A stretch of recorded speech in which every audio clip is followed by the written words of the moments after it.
Chapter 301, Accelerated Plans. Good news first, Nesha tentatively asked, her voice tinged with uncertainty. It seems to be the off-season. Percy had been able to tell due to the size of the floating globules. Their very existence was unique to the valley, brought about by the different flow of time on either side of the decree's boundaries. The rainwater falling into the valley from above was tens of times slower, relatively speaking. Meanwhile, any pools of water inside the valley tended to evaporate much faster. The accelerated steam thus mixed with the slower rainwater, forming countless bubbles that blanketed the sky like an artificial ceiling. It made for quite a visual spectacle too, as the days and nights inside the valley stretched for entire weeks, and the sunlight could only ever pass through the film of bubbles, bathing the barren land in a soft, azure color. Over time, the bubbles were further twisted by the temporal magic, their nature shifting almost entirely. The water and the steam blended more seamlessly, the bubbles condensing into the toxic globules Mickey had shown him. The globules were heavier than the bubbles too. They fell closer to the ground, floating all over the place. During the slower seasons, the globules were smaller and more numerous. It was only during the faster seasons that they grew scarcer, fusing together into larger orbs as big as watermelons. Suffice to say, Percy was glad they were currently in the middle of the slower season. There were a couple of downsides, of course, like the fact that his time in there would be half as productive, but the positives vastly outweighed the negatives. For one, they had a lot more time to prepare. It shouldn't have been more than a couple of years since Acton reached Blue, so the boy was still nearly half a century away from Violet. Meanwhile, everyone in Percy's group was a little over a decade from their next promotion, thanks to the Aurora Dew and their head start. This gave them over a year of leeway until Acton overtook them. Had it been the faster season, they wouldn't have had as long. It also meant that Mickey's second core wouldn't fall behind as quickly.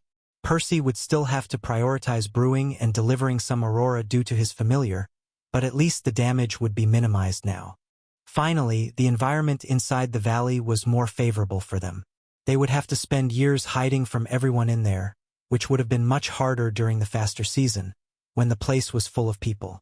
The valley was massive, yes, over 100 miles across, but scurrying about like rats was still going to be a challenge.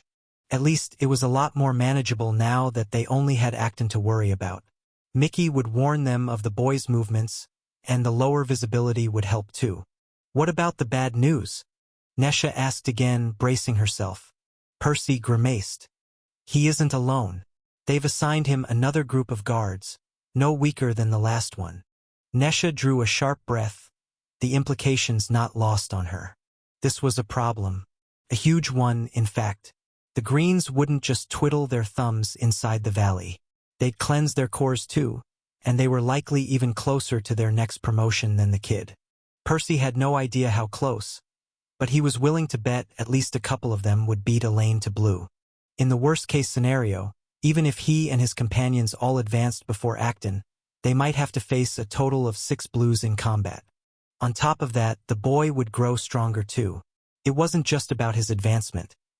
He'd have decades to upgrade his spells and get used to his domain, not to mention that he could use Mickey against them. The tail has been illicitly lifted. Should you spot it on Amazon, report the violation. Shit! What are we going to do? She asked, her voice cracking. What else? This doesn't really change anything. We'll just have to get in there as soon as possible. The worst-case scenario wasn't a certainty. If Percy got lucky, maybe none of the guards would advance before his group did. Okay, maybe that was just wishful thinking. Still, Elaine should be able to handle multiple Blues once she got a domain of her own. As bad as things were, there was still hope. Percy was confident in their ability to outgrow their enemies. Nesha nodded, her expression grim. How is the mushroom doing? Percy had planted some spores on a piece of chicken breast back when they moved to the 11th district. He'd wanted to figure out how fast it would grow without Baldy's clones. It's almost fully grown. It'll take about a week in total. And given how much space it's taken, we can fit about 100 per square meter. Nesha tilted her head, probably mating it out. Alexander is lending us an abandoned warehouse in the 44th district. About 30 by 30 meters, 5 stories tall. He'll provide the manpower and the meat, so we just have to make sure that's enough space for our needs. Though the stench will be bad. It won't be, Percy corrected her. How so? She raised an eyebrow. The place will be covered in rotten meat for weeks. Not sure, but the meat in my room doesn't smell. Nor is it covered in maggots, as you'd expect. I think the mushrooms release something in their soil to slow down the decay. That's good. She exhaled in relief. At least we won't have to worry about the neighbors complaining. Though I guess Alexander would have handled that.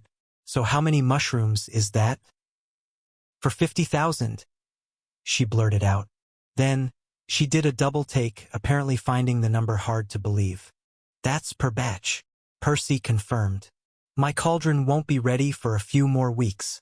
By the time I can mass produce the potions, we'll have over 1 million mushrooms at hand. Maybe more. That's too much. Several times what we can realistically sell. Should I tell Alexander to leave a few floors out? Nah. Percy shook his head. I have some ideas on what we can do with the excess. You mean? Nesha failed to contain the excitement in her voice, probably guessing what he had in mind. I did promise you. I'm sorry it took so long. Percy was naturally talking about her second core. He'd already agreed to give her the decree, but they'd put it on hold, as there wasn't much of a point in doing that before they had the life mana to repair it. Finally, the solution was right in front of them. That's still too many mushrooms, though, Nesha quickly realized. Only if it was just you.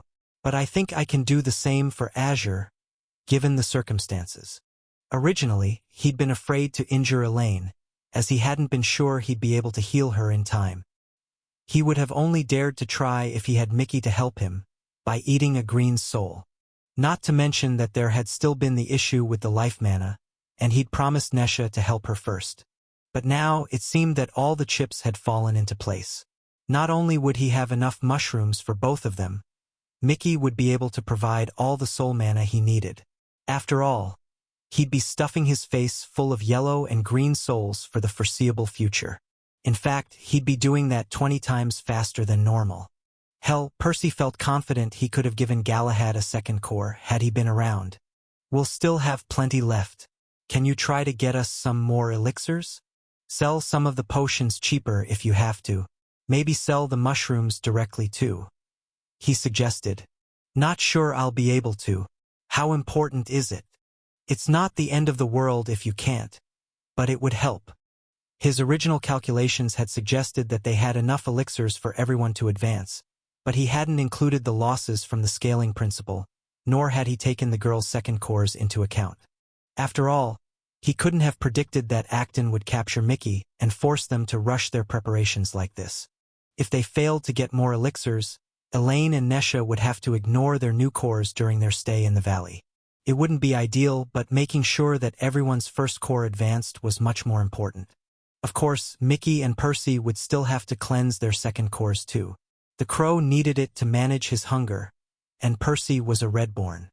He had to squeeze every potential second of lifespan out of his body, and it might still not be enough for him to reach his goals.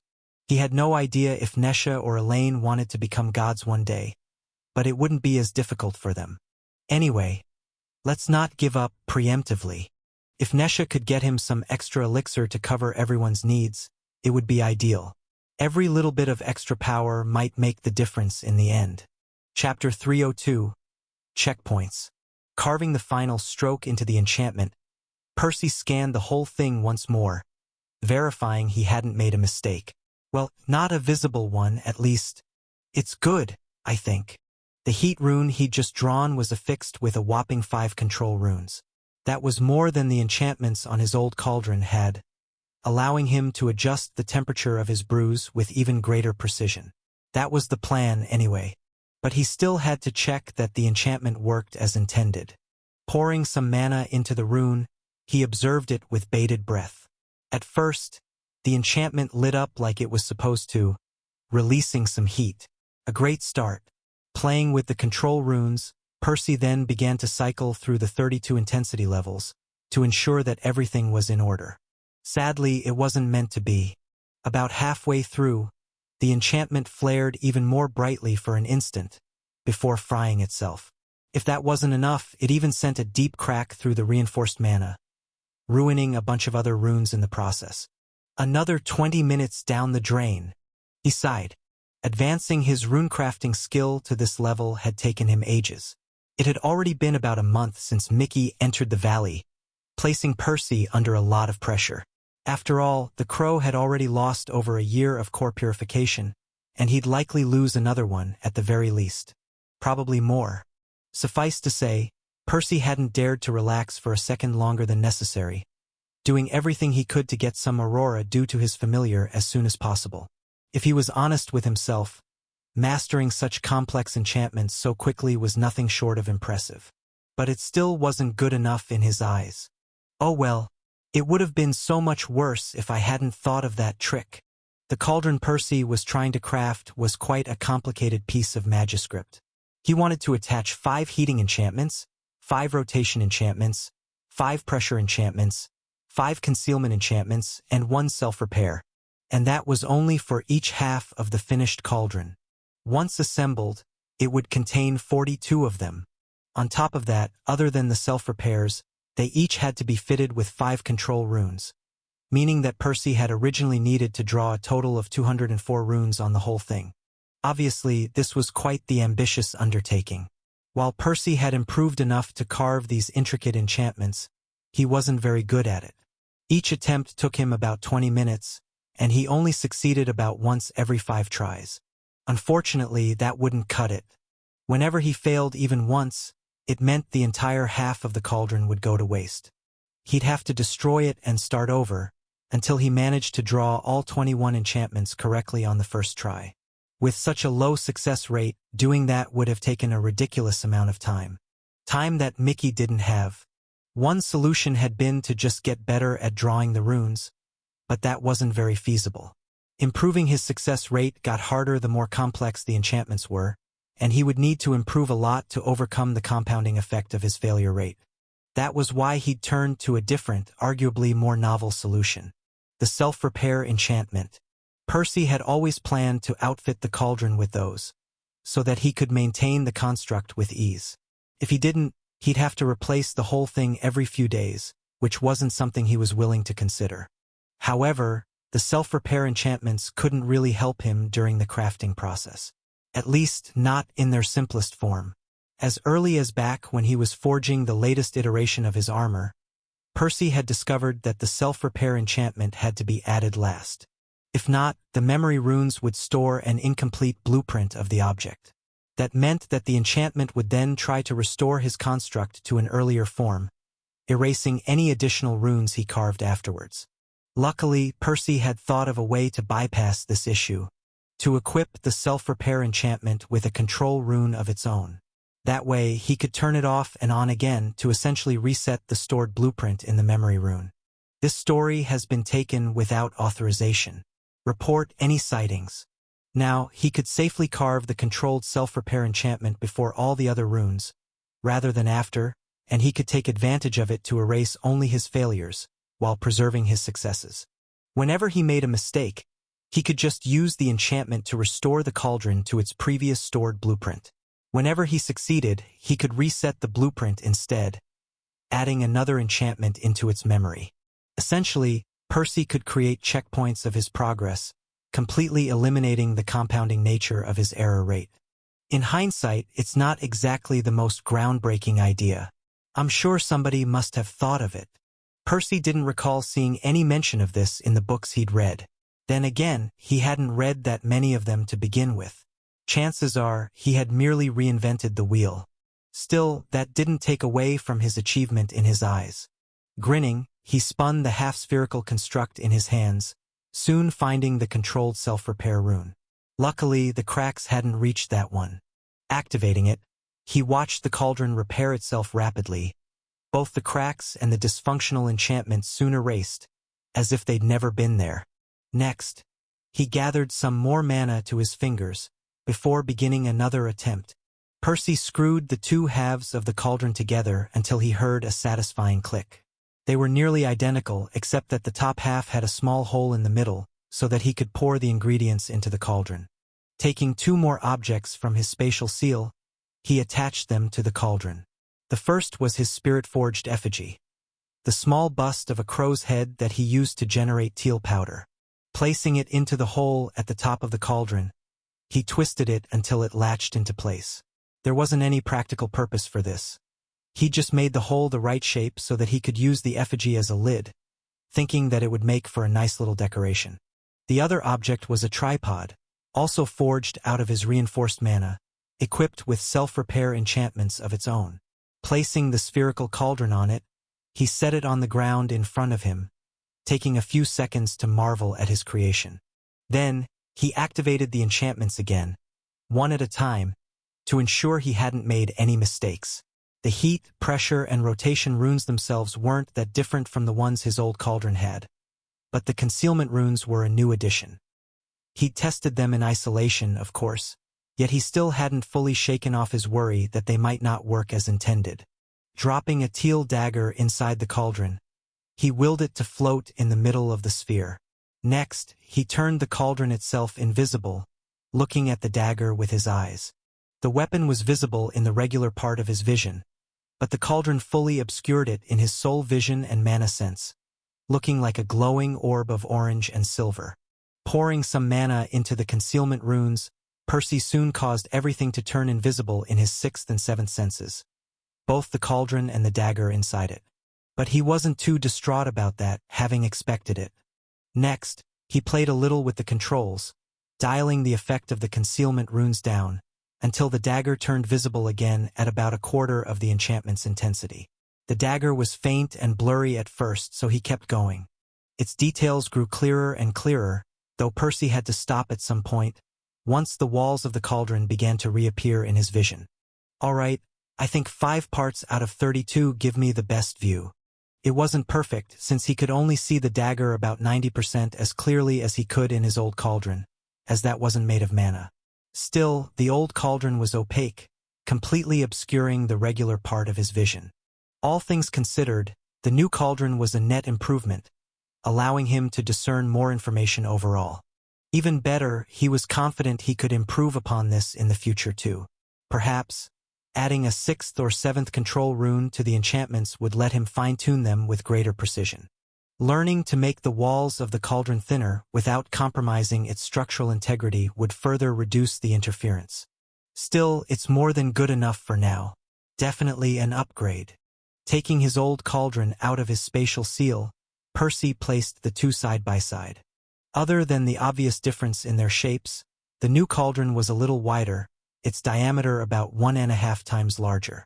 This, along with the fact that he could fill it to the brim, now meant he could brew a lot more at once.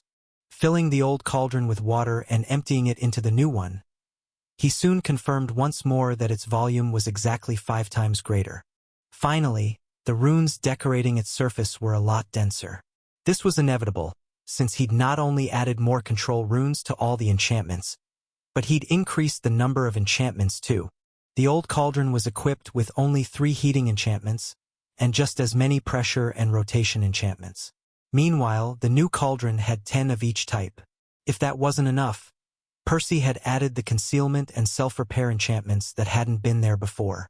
Sure, the surface area of the new cauldron was greater, and the vault's runes were much more compact, but Percy had drawn on every square inch to ensure he could apply all their effects as uniformly as possible to his concoctions.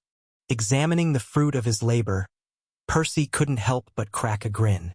There was plenty more he needed to do, of course. He had yet to actually master the scaling principle.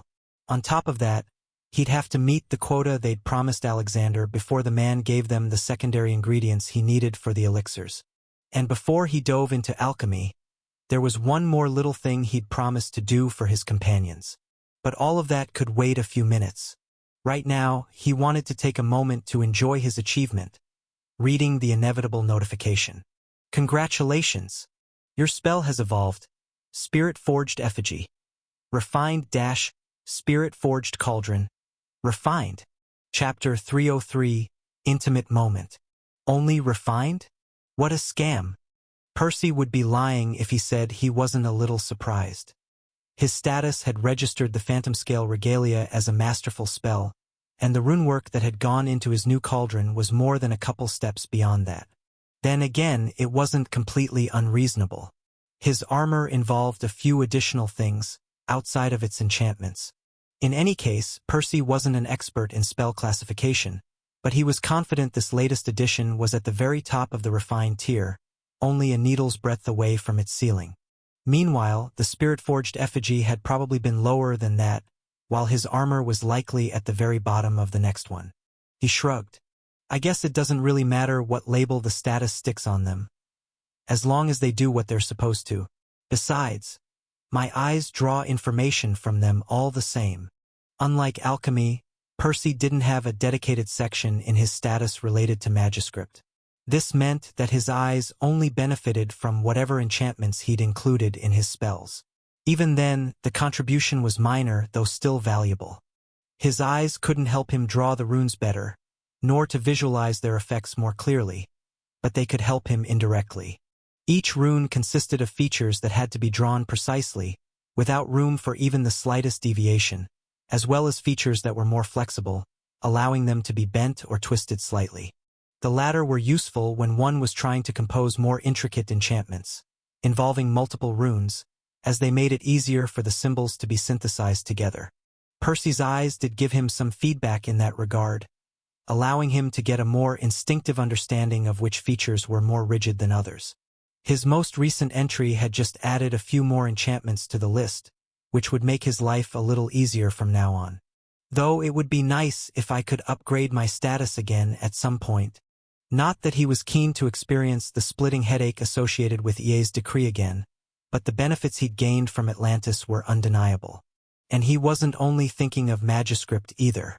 Any new addition to his status would likely enhance his eyes in all sorts of unpredictable ways. Plus, that was without even considering any other abilities that might come bundled with the next decree he got his hands on. Sadly, it didn't seem that Metatron had a titan like that in his ranks.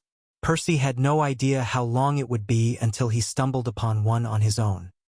His last 15 or so clones certainly hadn't brought anything interesting back, even though he'd made a point of sending them out one after the other for the past month. The most recent one had returned while he was drawing the final enchantment on his cauldron, ruining his attempt and forcing him to start over. Had this been any other day, he would have already started preparing the next clone, but he had something else planned for today. Pulling the curtain aside, Percy realized the sun was about to set. Taking his clothes off, he popped into the shower for a few minutes, before packing his things and leaving the inn. Man, how long has it been since I left my room? Unlike Elaine and Nesha, whose tasks forced them to travel all over the city, albeit each with a different level of caution, Percy had spent the whole month sitting on his ass, either brewing Aurora Dew for everyone, or working on the cauldron. He'd only left the place once or twice a week, to hand his companions their share of the elixirs, or to get more ingredients from Elaine. Well, tonight he was planning to meet Nesha again, for an entirely different reason. And they were about to reach a level of intimacy they'd never experienced before during their relationship. Over the next couple of hours, Percy made his way to the 44th district. He passed several districts of both colors along the way, marveling at the differences between them. It was easy to think of Twilight City as having just two types of districts, but that was an oversimplification. If one paid closer attention, they'd quickly notice that even districts of the same color came in all sorts of unique flavors, setting them apart from one another. Some white districts had cleaner streets, taller buildings, and more carefully tended gardens. Others were in poorer condition with smaller and older-looking houses. Did you know this text is from a different site? Read the official version to support the creator. I guess the nicer ones are where the rich folk live. A similar dynamic was present in the black districts. All of them were rather lively right now, as it was getting a bit late. Still, there were some subtle differences between them. Some seemed home to cleaner fun, bars, restaurants, and gambling dens. Others were full of hookers, drugs, and all sorts of shady people up to no good. In any case, Percy tried to travel mainly through the white districts, taking a bunch of inconvenient detours to avoid as much traffic as possible, still a bit shaken by his meeting with Clarity. Eventually, he reached his destination. It was a warehouse of medium size, sitting in some relatively quiet corner of the 44th district. It was a few stories tall, a green-cord woman standing in front of the entrance alone, guarding it. Percy casually strode forth, the guard moving aside to let him into the building. Now that his new cauldron was ready, he hoped to start mass-producing the potions as early as tomorrow. Martina would be in charge of harvesting and delivering the mushrooms to Nesha, who would then hand them over to him. After all, neither Alexander nor his associates were supposed to learn of Percy or Nesha's involvement in the operation. This was why they'd bothered to install a proxy in the first place. But there was a reason Percy had visited the warehouse in person tonight. He was planning to do something that required utmost secrecy, something he'd rather avoid doing back in the inn. Stepping into the warehouse, his gaze brushed over the countless green mushrooms growing on the carpet of spoilt meat, landing on the lone figure leaning on the opposite wall. Another person who wasn't supposed to be here. Was it difficult to get her hired? He asked, walking towards her. Not really. Greens are highly sought after in this line of work, Nesha replied. They were naturally talking about Elaine. She was the person who was standing outside the warehouse, who'd just allowed Percy in. Unlike him and Nesha, his cousin wasn't a fugitive yet, so they weren't as wary of getting her involved in the operation. In fact, the benefits of getting her to guard the warehouse were numerous. Other than having somebody they trusted to look after their stuff, Elaine would turn a blind eye whenever they needed to sneak into the warehouse to do something shady. Of course, she hadn't quit her job at the Water Manifestation Company. She still worked there during the day, though she'd made time to take some night shifts here. Have you talked to Martina about this? Nesha nodded. Yeah. She knows we'll take the mushrooms tonight, though she doesn't know the reason. Well, it's not like it matters to her, as long as we deliver on our promises. Alexander had no idea who the alchemist was, nor how high his brewing yield was. In fact, as far as he was concerned, it wasn't a single alchemist, but a whole crew. After all, nobody on Remir knew about the scaling principle, nor could they guess that a single alchemist was capable of brewing as much as Percy was about to. Needless to say, the Radiant Lord would never know if a fraction of the mushrooms went missing. Besides, the mushrooms themselves cost peanuts to grow, as Percy provided the spores, and Alexander only had to get them some trash to plant them on, and some labor to tend to them. It wouldn't be until Percy started brewing the ink and the magic potions that Alexander would have to invest money out of his own pocket. By then, they'd already be making a profit off the healing potions. How are things on your end? Nesha asked, sounding a little nervous. Percy didn't blame her for it either. As much as she trusted him, he understood how much pressure she was currently under. She'd gone to great lengths to orchestrate every detail of their operation, but it would all come crashing down in an instant if he failed to do his part. Everything hinged on his ability to brew over 1,000 doses of potions per day. Something completely unheard of. He grinned. Don't worry, the cauldron is ready. I just need to wrap my mind around the scaling principle. My output should be up there by the end of the week. Exhaling in relief, she allowed herself to slide down the wall weakly, sitting on the ground. What's the matter? Percy asked, raising an eyebrow. I thought you'd be more excited about this. You're the one who asked for it, remember? I am. It's just, I was thinking about what you said. You were right, you know? He tilted his head in confusion, prompting her to elaborate. Back then, you told me there wouldn't be a point in giving me a second core unless I was willing to put in the work. The truth is, I have yet to make the most of my first core. Isn't this a waste of time and elixir? Listening to her, Percy gave her an appraising look, comparing the hard-working woman in front of him with the lazy girl who'd followed him out of the fungal spire. He was keenly aware that she'd been training non-stop over the past 2 years, even if she hadn't achieved all of her goals just yet. Placing his hand on her shoulder, he gave her a gentle squeeze. Nesh, Ebony, I don't think I've ever wasted a single drop of elixir on you. Every dose I ever gave you, you paid back for it in spades. I doubt I would have ever made it this far without your help. And I'm not just talking about your bloodline and your trading skills. I'd have probably died in the Grizzly Bog if it wasn't for you. So what if your combat spells could use a little work? You've already made faster progress than anyone else I know, and I'm sure you'll get a hang of the new core too. Hearing him, some tears glistened by the corners of her eyes as she wrapped her arms around him, resting her face on his chest. Percy hugged her back, having honestly missed spending time with her. As soon as we rescue Mickey, we'll make up for the lost time, he promised himself. The two remained locked in their embrace for a couple minutes, before Nesha let go. I'm ready, she whispered. Her voice was soft, but firm, her eyes burning with determination. Percy nodded. It was finally time to give Nesha her second core. Chapter 304, Intent.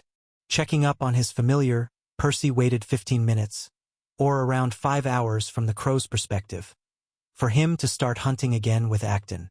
Strictly speaking, Mickey's help would only be indispensable when it was Elaine's turn to receive her core. Percy was confident he could heal Nesha on his own. Still, it wouldn't hurt to have some extra mana on the side, just in case. Rolling up a strip of cloth, he handed it over to her, asking her to bite down on it. You realize this will hurt a lot, right? Percy asked, getting a nod back. Next, he activated synchronization, gathering some soul mana to his fingers. Employing utmost caution, he proceeded to surgically inflict lots of minor incisions on Nesha's soul. Every time he cut her, she shuddered, the color draining from both her face and her clenched fists. He could tell she wanted to scream as tears streamed down her face, though, to her credit, she never asked him to stop, nor did she make a peep. Percy himself wasn't having a great time. He'd never hated his bloodline as much as he did right now, knowing full well how much agony his girlfriend was currently under. He wished he could take her place. Not that the soul injuries didn't hurt him, but he'd grown used to them over the years. Meanwhile, Nesha had never experienced them before. Alas, he also understood that great power often came hand in hand with equally great sacrifices. And she was the one who'd asked for this, fully aware of the price she'd have to pay.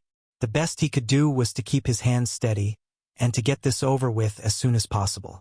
A few minutes later, he was done. Nesha had already stopped reacting to his actions, her eyes now dazed and barely responsive. Still, her injuries weren't severe enough to fully lower her soul's resistance quite yet. Percy had been careful not to overdo it. If everything went according to plan, her state should continue to deteriorate while he prepared his clone, leaving her open to being possessed by the time he was ready. Sitting in front of her, he pushed his boosting art to the very limit, asking Mickey to start munching on something. At the same time, he pulled a part of his soul out, pumping it full of mana using his family's technique. Preparing the clone took less time than ever before, thanks to both their combined efforts and his own insistence on putting an end to Nesha's suffering. Should I pass her a part of my storage seal too? He wondered. Giving her and Elaine an eighth of the seal each wouldn't set him back too much. Then again, it wouldn't benefit them much either, as the internal space would barely exceed that of their spatial amulets. Still, the seals were more convenient to use, not to mention much harder for their enemies to detect. But he shook his head a moment later, realizing it was probably a bad idea. Neither of them had soul mana, nor the ability to sense their own soul. Chances are they wouldn't even be able to access the seal, making it completely useless for them. Plus, he'd have to injure and possess them again to take it back later. Satisfied with the size of the thrumming orb in front of his stomach, he activated his bloodline, watching as the ghostly hand dove into the clone, severing it from the rest of his soul. Even Percy had to grit his teeth during this part, as it hurt far more than anything else he'd done. Regardless, the bloodline did its job, the clone soon shooting into Nesha's body like a teal comet. He stretched and spilled into the cracks in her soul, filling them up. Now for the last step. The clone had been equipped with more than enough mana to stitch her wounds up by himself. Still, Percy pitched in with his main body, sending more mana through the cord to accelerate the process. A lot of it got wasted, yet he didn't care. The only thing that mattered to him was healing Nesha as quickly as possible, efficiency be damned. Taking advantage of the flood of soul mana, the clone put the weaving trait to good use. Drawing one preservation rune after the other, he patched all the injuries up, starting from the most severe ones. Only when he saw the final wound get stitched shut did Percy let out a tired breath, a wave of relief washing over him. He was about to check up on Nesha to ensure that everything was all right when something unexpected happened. Congratulations! Your spell has evolved. Spectral Art. Soul Stitching. Refined-Hybrid Art. Core Bestowal. Masterful. He creased his brow upon reading the notification, the status's words raising multiple questions. The story has been stolen. If detected on Amazon, report the violation. The most obvious ones had to do with the classification of the spell. After all the effort he'd put into upgrading his other spells, getting an upgrade to Masterful so easily felt cheap. Not that injuring, possessing, and healing somebody was a trivial matter, but it certainly hadn't taken him as much time and effort as his armor or his cauldron, and only the former had even qualified for this tier.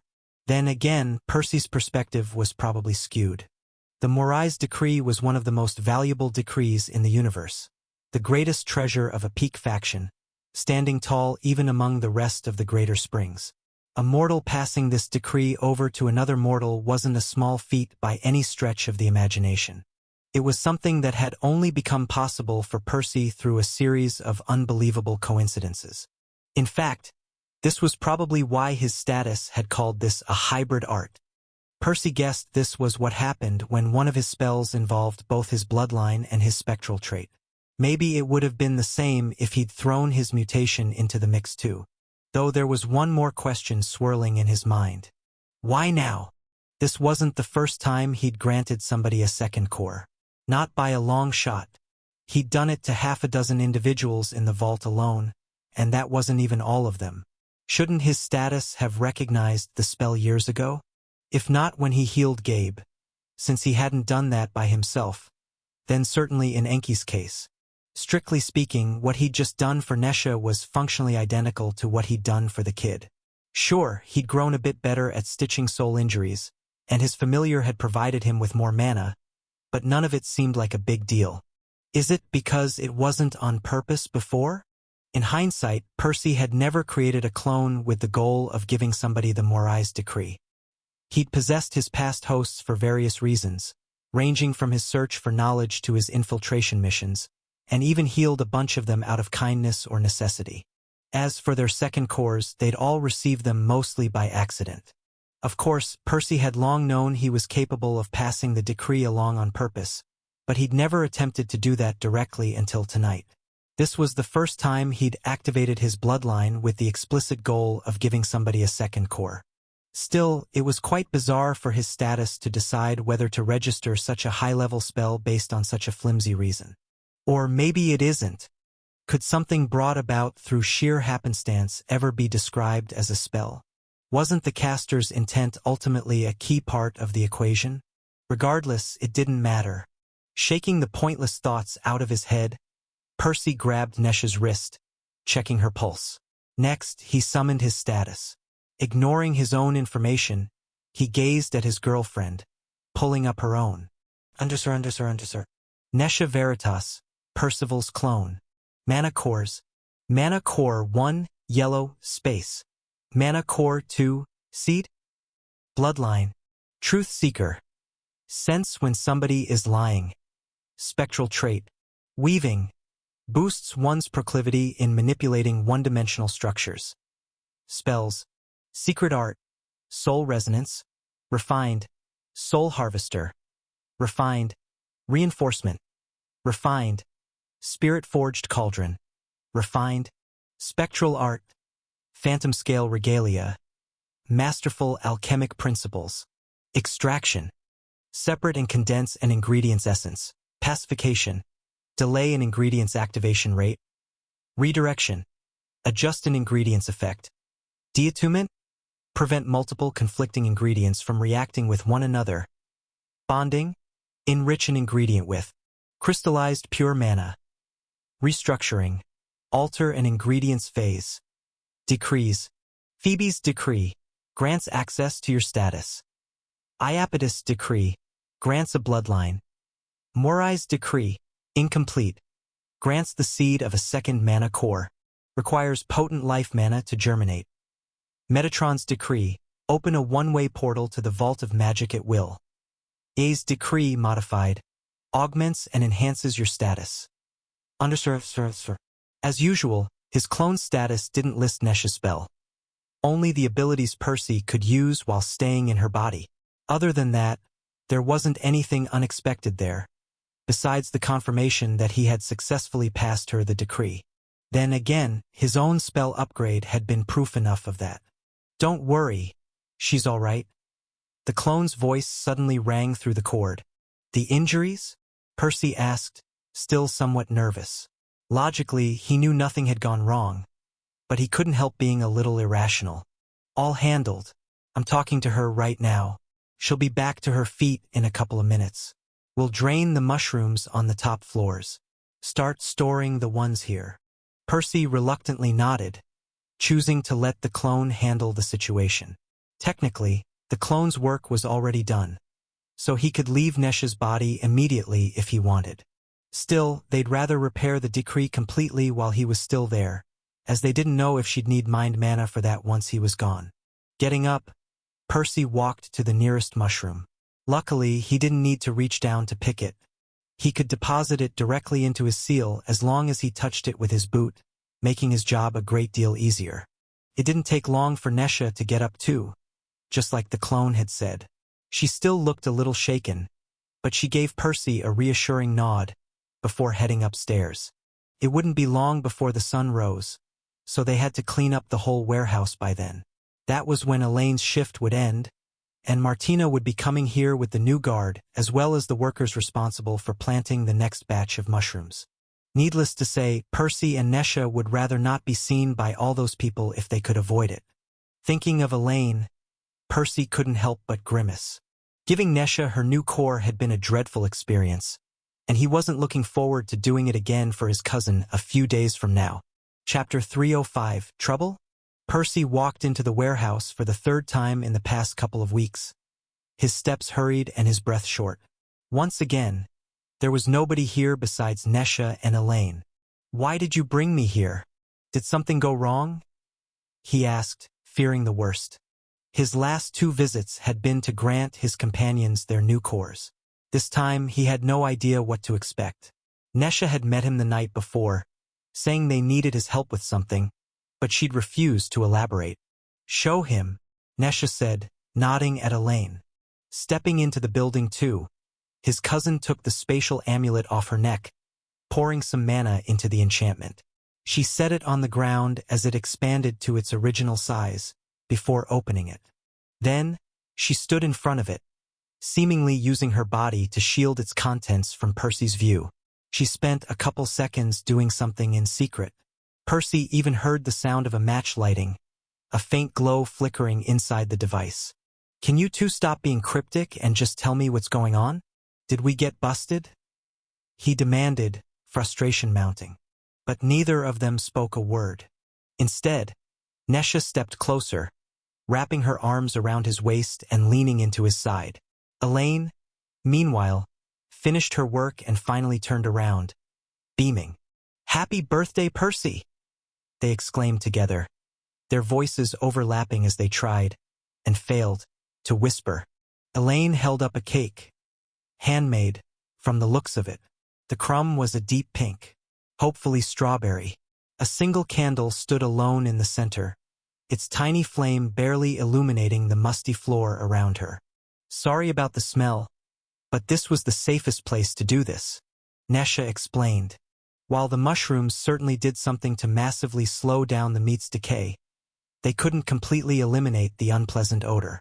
Percy hadn't noticed it back when he'd planted a single mushroom in his room, but it was hard to ignore it when surrounded by tens of thousands of them, in an enclosed space. Suffice to say, it wasn't the most appetizing setting. Still, Percy felt some warmth gather in his chest. He hadn't even known it was his birthday today, having stopped keeping track of it years ago. What was he? 23 now. Evidently, Elaine hadn't forgotten. "Thanks, guys," he said, blowing out the candle. But you realize we just violated every safety protocol we set up since coming here, right? They weren't supposed to roam the city unless necessary, nor to meet each other without a good reason. They certainly shouldn't all gather at the same place either if they could avoid it, nor use their real names. Hell, Elaine was arguably slacking off from her guard post right now. Of course, this wasn't the first time they'd done this, but the previous two had been an exception. After all, Percy had needed to spend a few hours each time to grant them their cores, with the third person keeping watch. She shrugged. Relax, cousin. It's just a few minutes. Nothing will happen. You should have seen how paranoid he was back in the guild. He used to interrogate the oblivious agents to make sure they'd erased their memory. Nesha chuckled. Hey, in my defense, we did everything we could and still got caught, he replied. Though maybe they were right. People rarely approached this part of the district, and they'd have to be really unlucky for someone to walk in on them right now. This narrative has been unlawfully taken from Royal Road. If you see it on Amazon, please report it. Sighing, he used his mana to carve a large slice of cake for himself. But he opted to toss it into his storage seal, then eating it on the spot, since the stinky warehouse wasn't the best place to enjoy a meal. The others followed suit, everyone silently agreeing to eat their share later, in their rooms. Then they found a relatively clean spot against the wall, sitting side by side. The past couple of months had been a non-stop grind. It was nice to take a short break once in a while, the moment of normalcy feeling almost surreal. You know, Percy murmured, this might be my last birthday. Wow, way to ruin the mood. Nesha pinched his side. Ouch, what was that for? He yelped. What happened to your usual optimism? Elaine asked, furrowing her brow. Are you planning to get yourself killed inside the valley? Percy blinked, only now realizing that they'd misunderstood his words. Wait, no, that's not what I meant. It's just, we won't really know when our birthdays are once we enter the valley. Time would flow very differently in there, days and nights stretching over entire weeks. They'd roughly know how long they stayed, of course, but would they be able to narrow it down to a specific number of days? It was a strange thought. Magic gave people so much. Stronger bodies, longer lives, impossible abilities, but every now and then, it robbed them of things they took for granted. Sometimes it was something as simple as a birthday. Then again, they had it a lot better than people with blighted bloodlines like Rambert and his family. Elaine was quiet for a moment. Then she smiled. Drama queen much? We'll just pretend it's the same day as always. Nobody will know. I suppose that works, he chuckled before getting more serious. Listen, Elaine, I'm really sorry about your affinity. The words hung in the air for a few seconds, nobody saying anything. Nesha's expression darkened, as she gave Elaine a sidelong glance, sympathy evident in her eyes. Both girls had had enough time to clear the first few channels and to fully awaken their new cores. Nesha's second affinity was Earth. Not the most exciting element, nor was she particularly pleased about having to discover another circulation pattern by herself. Still, it was more than usable. Elaine's, on the other hand, why are you apologizing? Are you the one who chose our affinities for us? She asked. Well, no, but I still got your hopes up for nothing, he replied. Back when he got his own pure affinity, Percy had thought it had been the worst possible outcome. Yet he'd made it work somehow. He'd found countless applications for his second core over the years, until he even turned down the opportunity to change his affinity to water. But even he wasn't sure if Elaine's new affinity could be salvaged. It was water, like the first one. Percy hadn't even known this was possible. Then again, he couldn't think of a reason why it wouldn't be. Perhaps he'd just been lucky it hadn't happened to his hosts before. Sadly, Elaine now had 2 cores in name only. She'd still get all the passive benefits. A stronger physique, a longer lifespan. It would also expand her mana capacity. But that was about it. She wouldn't be able to use affinity fusion, nor would she gain the same versatility that the others had. Even worse, this didn't mesh well with circulation. Her situation was actually the exact opposite from Mickey's. She now had more cores than sets of mana channels. Her boosting art was doomed to stay weaker than Percy's or Nesha's. The only silver lining is that it wouldn't require much extra effort from her. She'd still have to clear a couple additional pathways to link the new core with the rest of the network, and maybe even adjust the pattern slightly. But that was several times less demanding than a brand new affinity would have been. That said, Percy didn't envy her. Yet, she smiled against all odds, shaking her head. "Don't worry about me. I'm still a Yellowborn, remember? I've been treated like a princess my whole life, and that was before you even started showering me with all sorts of crazy treasures. I'd have to be a complete idiot to complain about this. It's still a good thing, isn't it?" Percy nodded, albeit reluctantly. With 2 cores, Elaine could now potentially live long enough to attain divinity, even without Aurora Dew. However, he still wasn't happy her new affinity hadn't worked out for her. "I should look for a way for her to change it. Since the Lotus exists, there must be other treasures like it." He was about to say something, but Elaine stood up. "Anyway, I'll get back to my post before anyone tries to sneak in." As soon as his cousin left, Percy turned to Nesha, handing her a spatial amulet. "Might as well give you the first batch of potions, since we're here." "How many?" "Around 6,000, give or take," he sighed. "I haven't registered the scaling principle yet, so I was only able to brew a fraction of what I wanted." Putting the device away, Nesha shook her head. "It's enough to get us started. With this, we can pay Alexander back for his expenses. I'll get him to buy us the rest of the ingredients in the next few days." Percy nodded. "Then, I'll make sure to register the principle by the end of the week. That should kick my yield up to the next level." Chapter 306. Rapid Improvement. Batch after batch, hour after hour, day after day, Percy continued to brew inside his room, rapidly consuming his enormous stash of green mushrooms. By now, a rich herbal aroma permeated the inn, maybe the entire neighborhood, all day long. Luckily, nobody had bothered him about it. It wasn't an unpleasant scent, mostly the minty odor of the life mana, since that was the ingredient he used in the bulk of his brews. On top of that, he'd made sure the innkeeper was the kind of guy who respected his customers' privacy before starting. Besides, what he was doing wasn't that unusual in Twilight City. While alchemists were much rarer outside the guild, there were still plenty living here. Most of the residents had likely encountered one before. Of course, if anybody peered into his room, they'd be left speechless by the sight.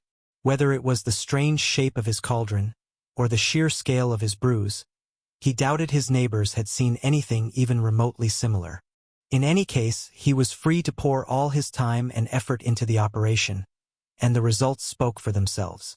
Yet, no matter how fast he brewed, he couldn't possibly keep up with the steady flow of ingredients Nesha provided him with.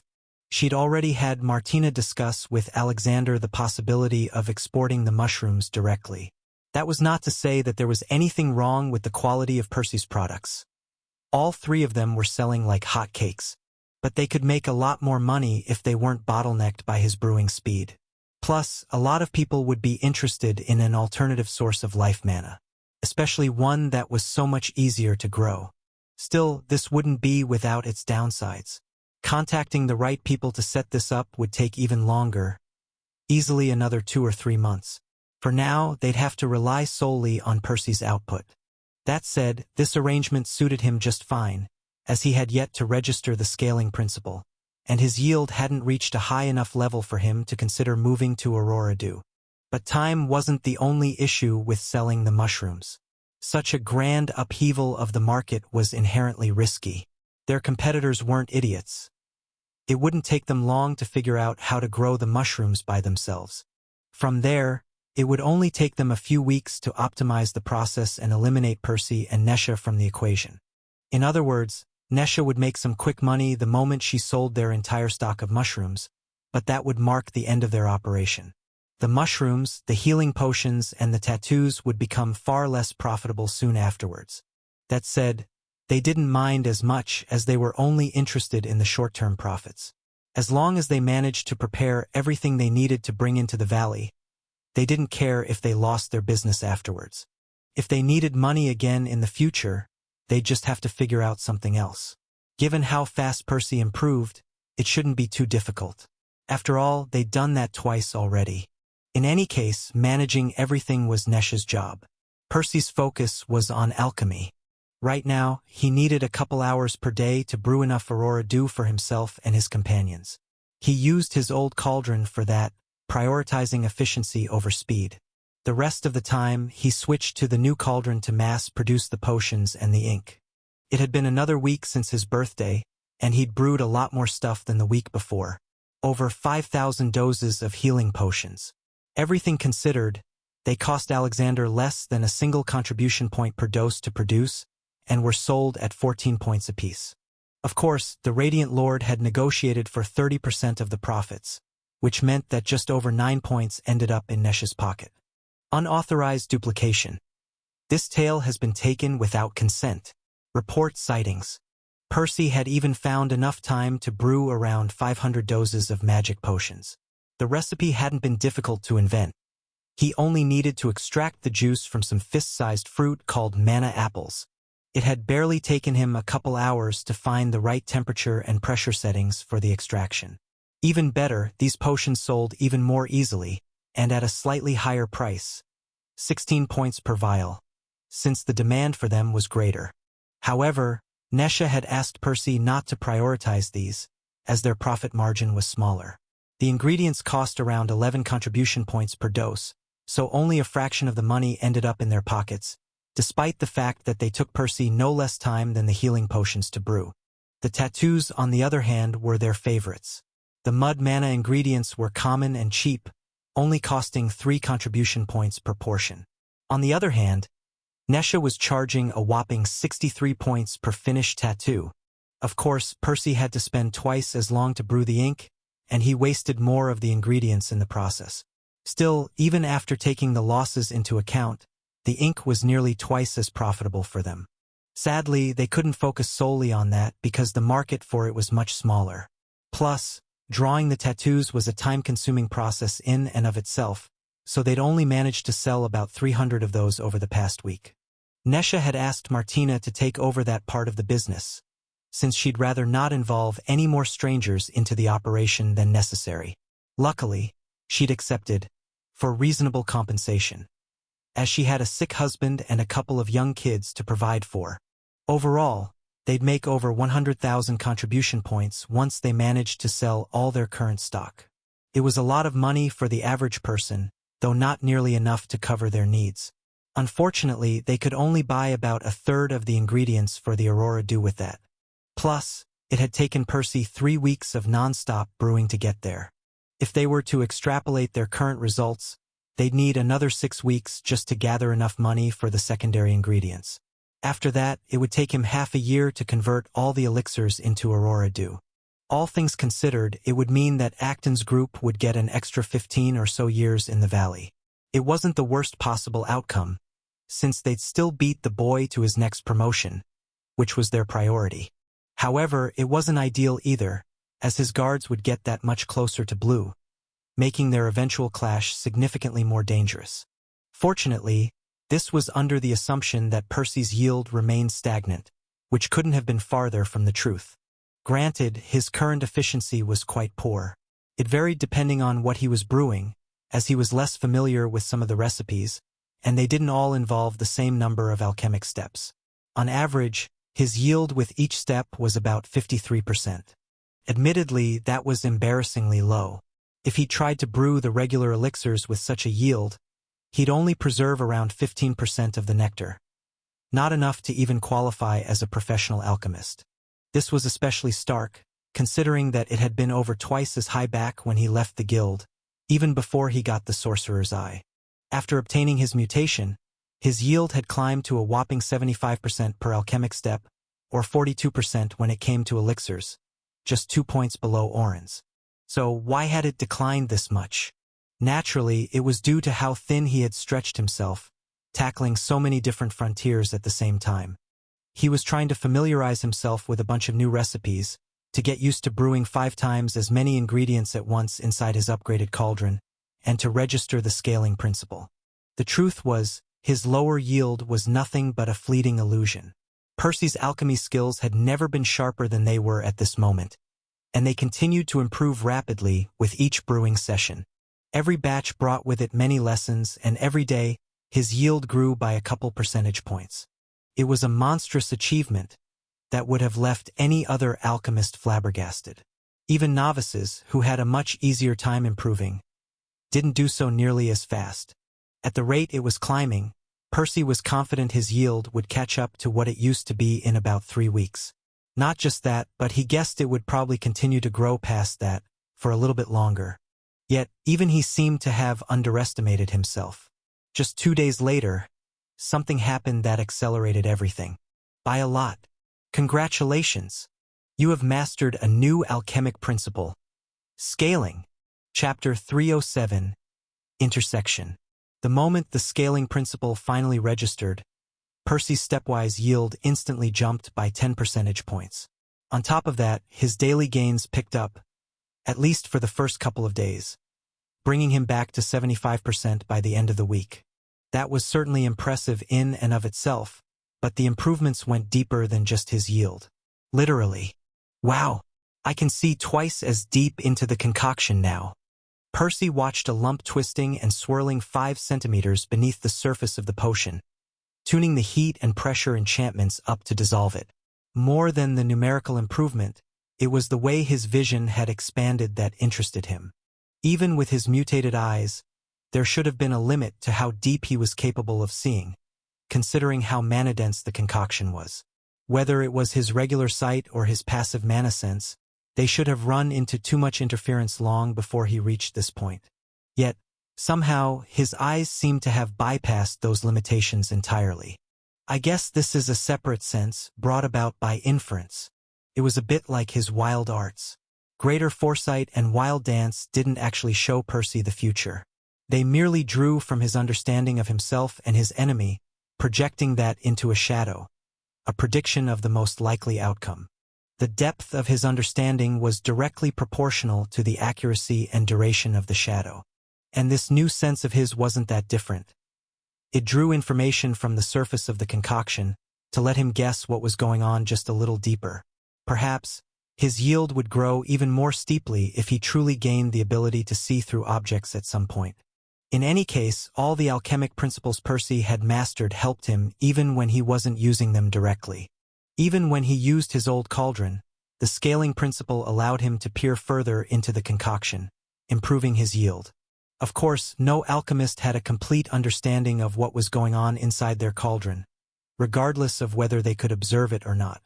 Alchemical reactions were way too complicated to be understood. The sheer number of magical concepts interacting at various levels was staggering. Too much even for gods to fully fathom. Instead of trying to comprehend and calculate the outcome of a reaction from first principles, alchemists relied on a few high-level rules to inform their actions, to guide the concoctions to the desired outcomes as swiftly and efficiently as possible. Every brewing session was different. Lumps and bubbles wouldn't always form at the same time, nor with the same intensity, and the alchemist could never be entirely certain of what had caused them. Sometimes it would be due to imperfections in the ingredients, reacting when mixed together. Other times they were brought about by the heat or the pressure. But alchemists could develop certain rules to handle all these issues when they emerged.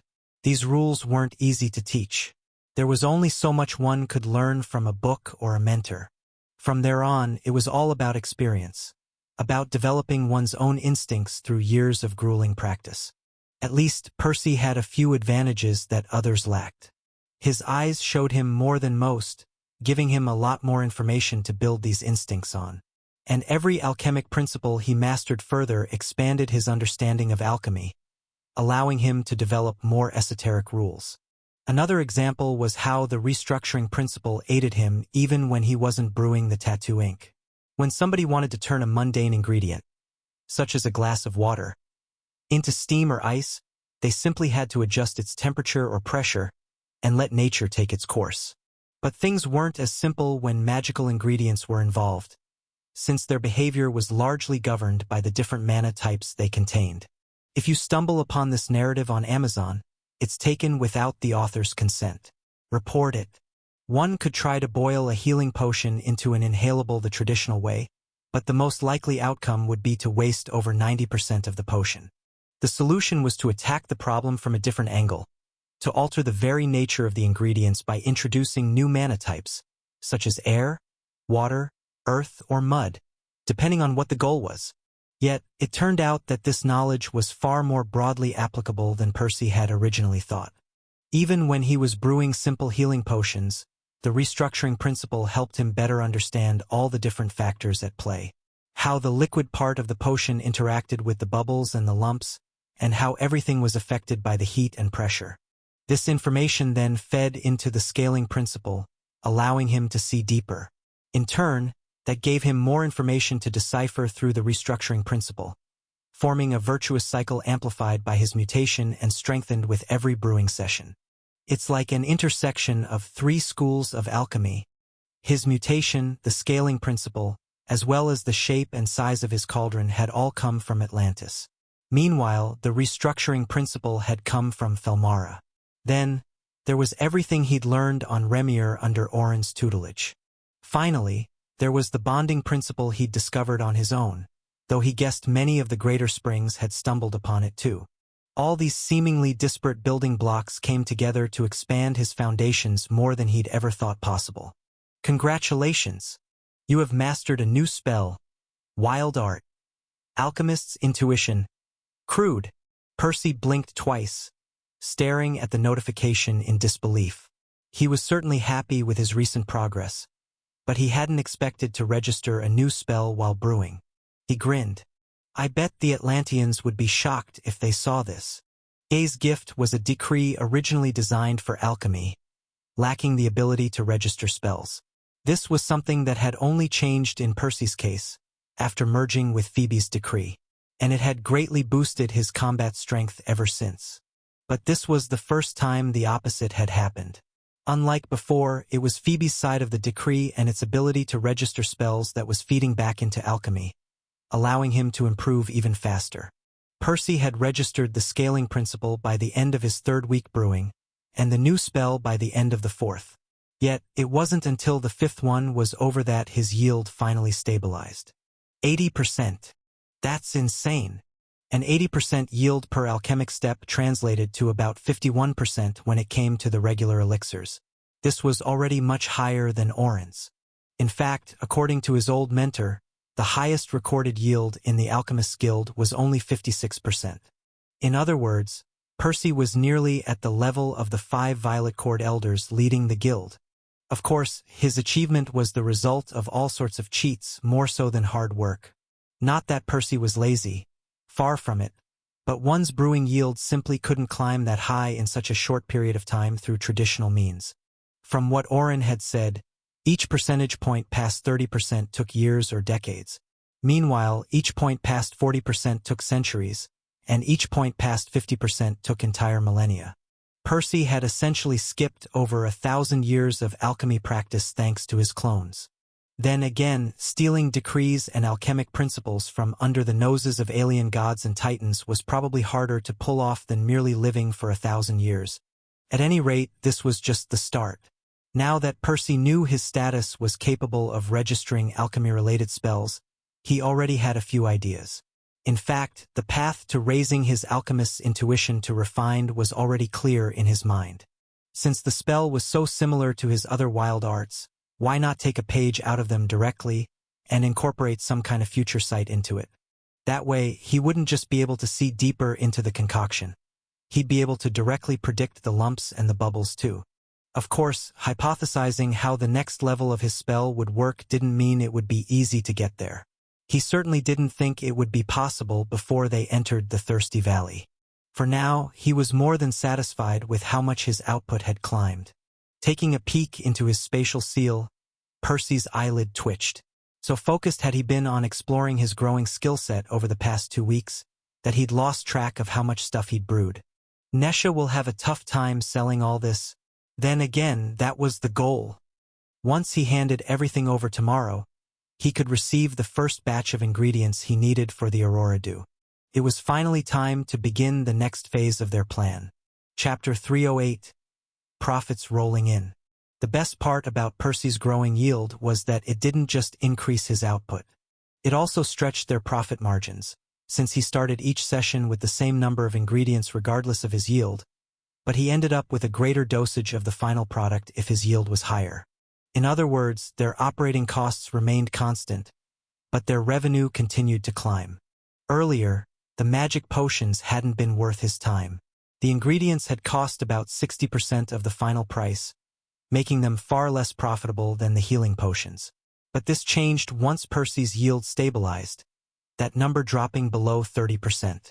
A good thing too, because the market was already almost saturated with healing potions, so he'd had no choice but to diversify a bit more, giving attention to the other products. Another thing that had changed was his brewing time.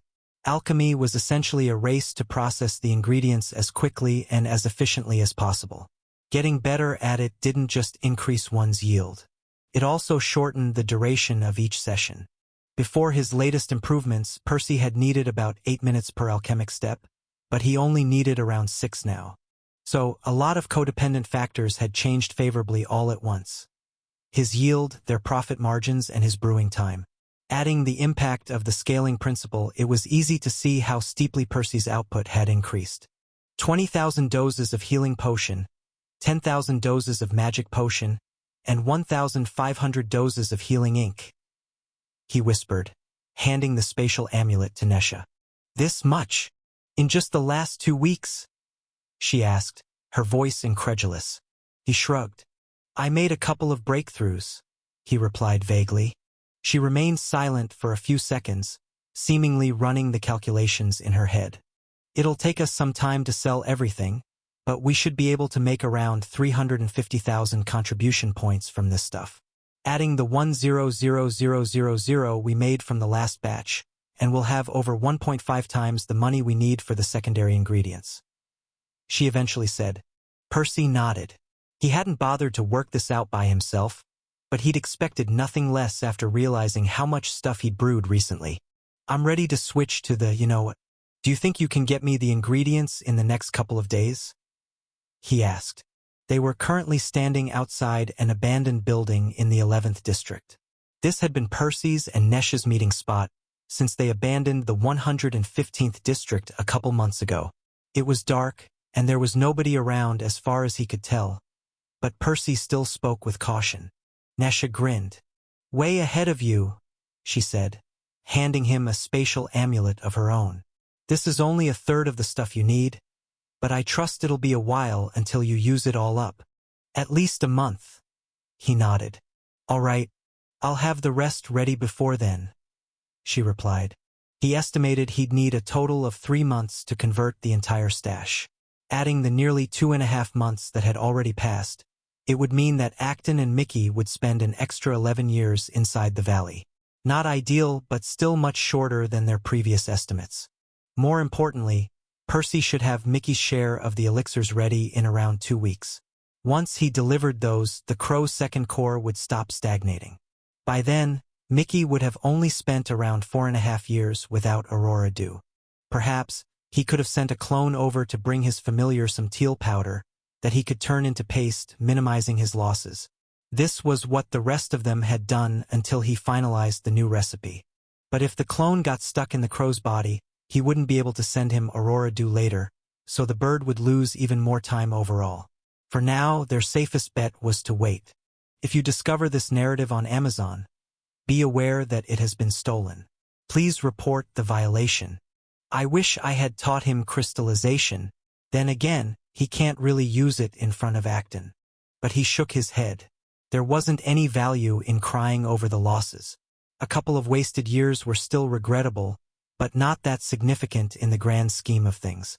Hopefully, the familiar second core would still advance before the first one. What about the mushroom deal? Any update on that? Percy asked. Taking into account all the time they'd already spent cleansing their cores, Percy estimated they'd need to stay in the valley for about 13 years for all of them to advance. Granted, Elaine had switched to Aurora Dew a few years after him and Nesha, but she'd also reached green 5 years sooner than Percy, so their current progress wasn't that far apart. Considering that everyone besides Mickey had 2 cores to cleanse, and that they had to do that 3 times per day, they would drink just over 110,000 doses of Aurora Dew. This included the amount Mickey would consume by himself by the time the others joined him. With his current yield, Percy would need around 220,000 doses of elixir to get that much, meaning he was over 45,000 doses short. He was hoping Nesha would find a way to bridge the gap by then.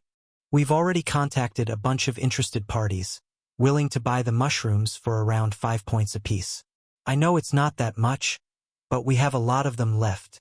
They'd had more than enough mushrooms to cover all of Percy's needs by the end of the first week alone. But they'd never stopped growing them in the warehouse. By the end of the entire 5-month period, they should have over 10 million mushrooms. At the price Nesha had negotiated, they'd earn about 50 million contribution points, 35 of which would end in their own pockets. After Alexander got his share. Kinda makes me wonder why I even bothered brewing non-stop for the past month. He smiled bitterly. Percy had worked himself to the bone. Yet all the revenue he'd brought the team barely amounted to 1% of what they'd earned from the mushrooms. It was a little demoralizing. Yet, that only proved how valuable the mushrooms were, given the ease by which they could be mass-produced. Besides, it wasn't like Percy's efforts had been wasted. If they'd relied solely on the mushrooms to make money, he would have had to stall his alchemy progress by a few more months. That was time they couldn't afford to have wasted. And it wasn't like they could have sold the mushrooms in batches either. Even if they'd found a buyer willing to buy a fraction of them earlier, they would have been hesitant to do that. Their operation would likely come to an abrupt end the moment they handed the first mushrooms over. Anyway, this is enough money to buy almost twice as many elixirs as we need. Percy had no intention of brewing all of them before entering the valley. Just the amount they'd have to drink during their stay. This would delay their infiltration by another 2 weeks, but it was a small price to pay to ensure nobody ran out of Aurora Dew in there. The rest he'd keep for later. They should last for a couple more years after they left, which would give him a chance to look for more. Still, he wasn't very happy having to constantly run from one place to another, always thinking of a way to extend his stash for another year. At that point, I might be strong enough to return to the fungal spire, he thought. Percy had never given up on his idea to create a wasp familiar. He knew it wouldn't be easy, but he should be able to create blue clones by then. Hiding from the divine root and infiltrating the hive might be more manageable. If he succeeded, he'd permanently solve his elixir problem. And he'd have to at least try that at some point, since it was the only way for him to ever grow truly self-sufficient. Alas, this was a project for later. For now, he was happy with their arrangements. Percy was done brewing potions and ink, allowing him to switch to Aurora Dew full-time. 2 weeks from now, he'd have Mickey's share ready, so he would have to send a clone over to deliver it. Then, it would be another 3 months until Nesha got him the rest of the elixirs and he managed to prepare all the Aurora Dew they'd need. Satisfied with that, he turned his attention to a different matter. What about the actual infiltration? Any information on that? Suffice to say, none of their preparations would matter if they ultimately failed to sneak into the valley. Naturally, figuring out how to do that was another of Nesha's responsibilities, as her skill set made her the best person for the job. I have a clear picture of how the perimeter is guarded. I've also got a few ideas on how to break through, but I'm still working out the details. I promise I'll have a plan ready by the time we get everything else in order. Good. I've included a few red mushrooms in the amulet. Can you get them to grow a few of those in some corner of the warehouse? Even though the red mushrooms were just as easy to grow as the green variants, there wasn't much demand for them. Still, Percy wouldn't mind getting some for himself now that they had the means for that. I'll brew some Troll's Fury ink too, when I find the time. We should all get ourselves some tattoos from Martina. He added. On top of that, he'd have to leave a couple days to reforge his scythes and armor before they entered the valley.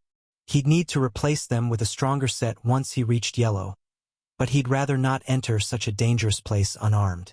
Percy intended to use everything at his disposal, to teach that sadistic kid a lesson he'd never forget. Chapter 309. Possessing a Crow. There. That's got to be him, Percy thought, diving into the only healthy soul in his vicinity that didn't push him away. Sneaking into Mickey's body was a vastly different experience to what he was used to. The bird's injuries had healed a long time ago, so his usual strategy of slipping his soul wisp into the cracks wouldn't cut it. Luckily, his familiar soul seemed to welcome him with open wings, shrinking slightly into its body to make space. Still, it was a bit stuffed in there. Percy had to wrap himself around the crow tightly, like a thin, invisible film. It's probably better this way. It would have been even harder to leave afterwards if I got lodged into his wounds. This was nothing like his other hosts. Usually, he had to put some effort to stick to their souls, fighting tooth and nail not to get kicked out. This time, he had instead found himself glued to Mickey almost instantly. It was prying himself off that would probably be a challenge. That said, it shouldn't be a problem in the short term. Percy was confident he could still leave right now if he wanted to, but he'd have to be careful not to stay too long, or he might end up permanently fusing into his familiar. "Hey, buddy. Been a while, hasn't it?" he asked, allowing his senses to blend with Mickey's.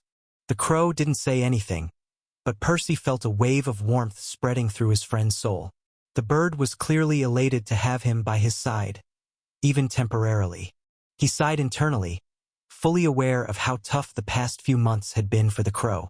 He still didn't know how old the original Mickey had been, but the bird was quite young. Sometimes it was easy to forget that due to how rapidly he was growing, but he'd only been alive for around 7 years before he got captured by Acton.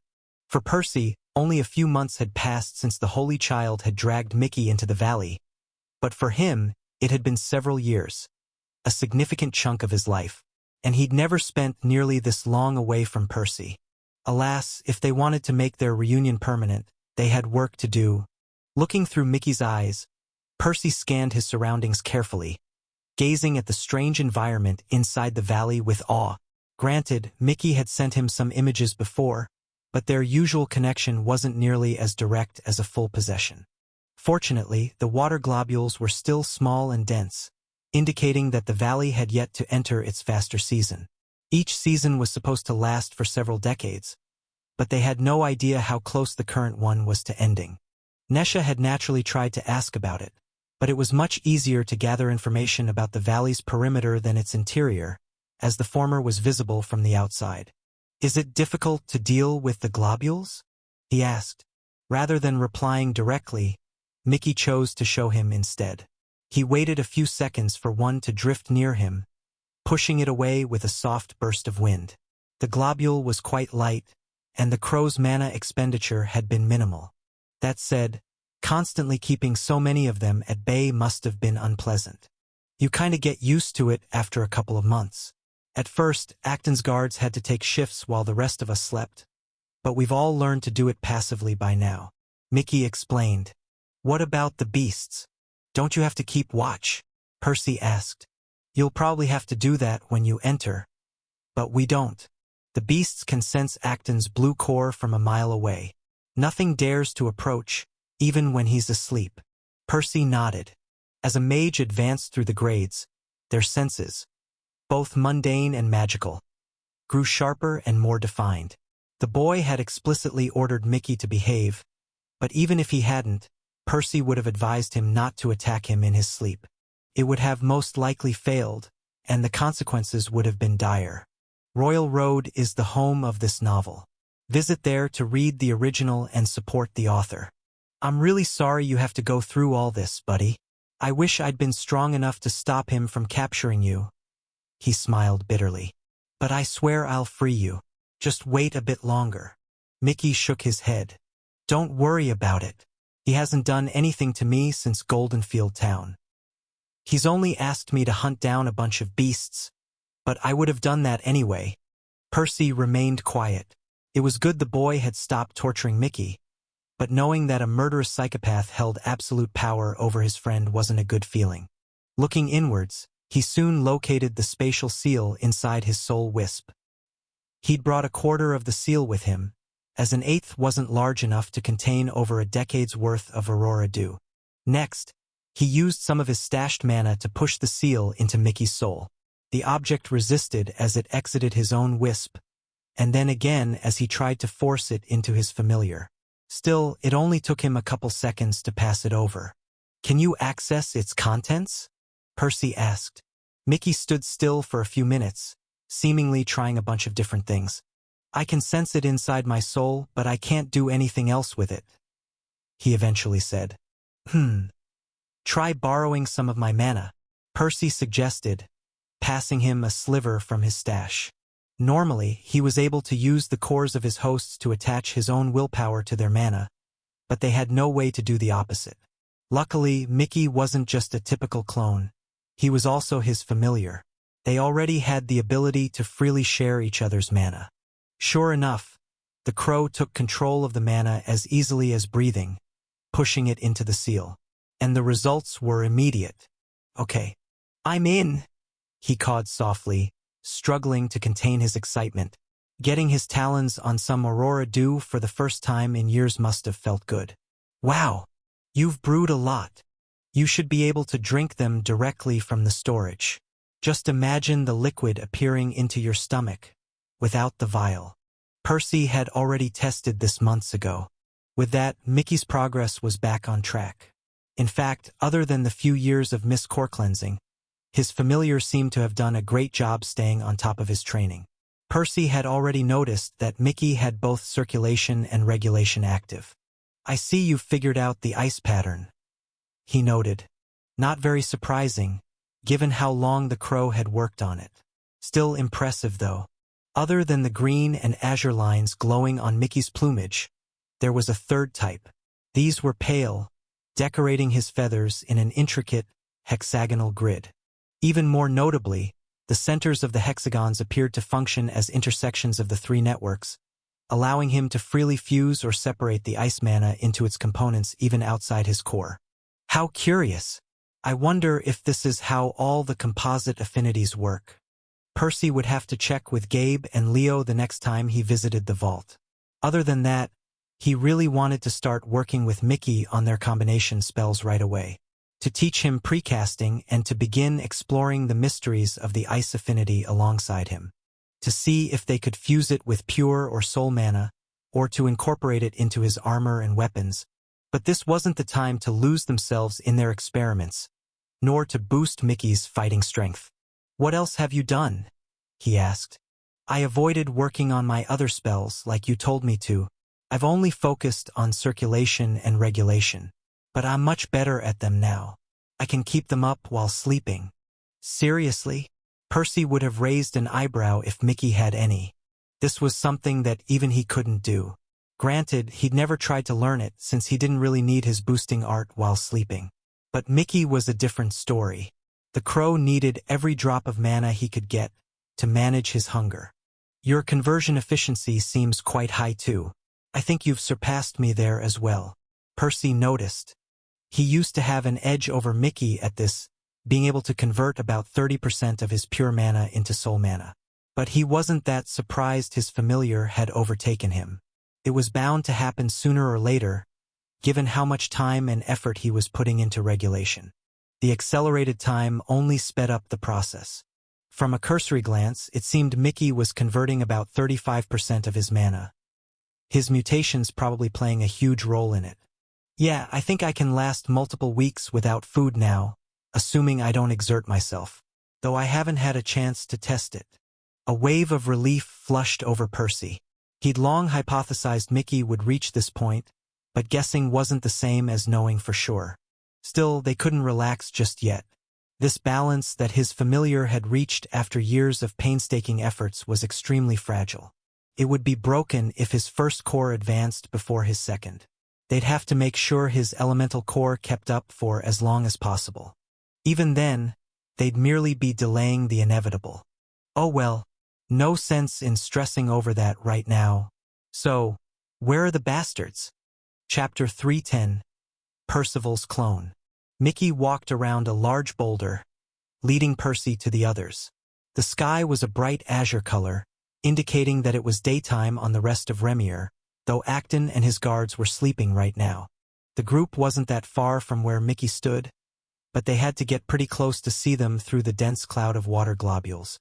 Percy's eyes first landed on the Greenborn, widening in disgust as he saw his friend's tormentor in the flesh. That said, the boy looked quite different from the last memory Mickey had sent him. Unlike his guards who were all adults, Acton had entered the valley as a young teenager. Naturally, his appearance had already changed a lot and would continue to do so during his stay. He was already in his mid-teens. His hair was long and unkempt, much like the others. But he was the only one in the group without a full beard, some scarce hairs lining his upper lip instead, as a stubble was barely visible on his chin. "He'll be a much more dangerous opponent by the time we fight," Percy sighed. The way things were going, he was confident they'd beat Acton to his next promotion. Still, he wasn't sure that would be enough. He wouldn't be the same inexperienced kid with the paper-thin domain he'd met before. Acton's age would catch up to his own by the time they joined him in the valley, and the Holy Child would have decades to get used to his domain and his mud affinity. "Please tell me he hasn't made any progress with circulation, at least." "Some, but not enough," Mickey confirmed, much to his relief. "He did clear the rest of his channels, and he also tried to copy my water pattern at first, but he gave up after a while. He doesn't know he's supposed to train his body or temper his channels. I think he just assumed it's a beast thing." Percy smiled. This was indeed the logical assumption, given the limited information the boy had available. Not completely wrong either. Percy had long learned that circulation was better tailored for beasts than sapients. They even passively used a weaker version of it by instinct. Thinking about it some more, he wondered if Mickey's ancestors had drawn inspiration for the dance by observing how beasts fought. Regardless, it didn't matter as long as Acton didn't learn it. How about the others? Anyone we should be wary of? Percy didn't have his mutated eyes right now, so he couldn't read their affinities. But he didn't have to. Mickey had spent years fighting alongside these people. As far as I can tell, they all have common affinities. If they have any bloodlines or composite affinities, they've never used them in front of me, Mickey said. He then proceeded to brief Percy in on the specifics. Nothing revolutionary there, though he'd relay the information to Nesha and Elaine regardless. Their confrontation was still years down the line, but it wouldn't hurt to have some idea of how their opponents fought. Every little help might mark the difference between victory and death. Any idea how close they are to advancing? Telling a highborn's age from their appearance alone wasn't easy. Entire decades could go by without a single gray hair appearing on their head, or a wrinkle on their forehead. Percy hoped that his familiar had heard them speaking about this at some point. "I know for a fact the blonde guy sleeping over there is an Orangeborn, still centuries away from Blue. You won't have to worry about him. But those two will probably advance before you guys." "I'm not sure about the last two," Mickey replied, pointing at each of them with his beak. Percy nodded. Facing a minimum of 3 blues wasn't ideal, but at least the worst-case scenario was looking slightly more optimistic. Either way, they'd have to prepare for whatever hand they got dealt. "Do you want me to start eating less?" Mickey suddenly asked. Percy thought about it for a couple minutes. Now that his familiar could sustain himself with his own mana, food was mostly an optional means of advancement. He could hold himself back if he wanted. Still, Percy was reluctant to recommend that. Don't. It would be a waste of the environment here. Even if Mickey's beast core advanced first, there was more than enough food inside the valley for him to survive. And they had plenty of Aurora Dew to get his second core to yellow, re-establishing the current balance between his cores. They could always halt Mickey's advancement later, if it looked like he was about to hit Blue. Percy didn't want his familiar to slow down his progress unless absolutely necessary. Beast or not, Mickey was still a Redborn like him, so he wasn't sure if he'd make it past White. He didn't know how long a crow's base lifespan was, nor did he know if the treasures he brought from the Greater Springs would even be compatible with him. It would suck if Percy managed to overcome his own limitations one day, only for his friend to fall behind. If you spot this narrative on Amazon, know that it has been stolen. Report the violation. Okay. What should I do with the rest of my time? Mickey asked again. I don't think there's much more I can learn about circulation or regulation. Drinking Aurora Dew will only take a few minutes per day. I guess there isn't much harm in experimenting with your ice affinity a little. Maybe work on splitting the mana up into its components more easily. But try not to develop any offensive spells with it. Percy replied. Chances are that Acton would turn Mickey against them. In theory, Percy could try possessing him with a clone, just like he was doing right now. But that wasn't a perfect solution. He couldn't control his hosts without their consent, so his freedom in Mickey's body would ultimately depend on how Acton phrased his commands. Consequently, the situation could develop in all sorts of directions. Maybe they could get Mickey to fight alongside them, or maybe Acton would send him after them. The safest option would be for Percy to possess him, drag him away from the others, far out of earshot, and leave him in some corner of the valley until his captor was dead. Such an annoying bloodline. He clicked his beak. Alas, this was a problem for the future. At least the situation was stable for now. As bad as Acton had treated Mickey in the past, it didn't seem the crow was in any immediate danger. As long as he didn't antagonize the Holy Child, he should be fine. He sighed. Catching up with his familiar was nice. He wished he could have stayed here a bit longer, but he couldn't do that. Percy would much rather return to his main body to send out another clone sooner. If they got lucky, one of his clones might stumble on something else that could raise their odds.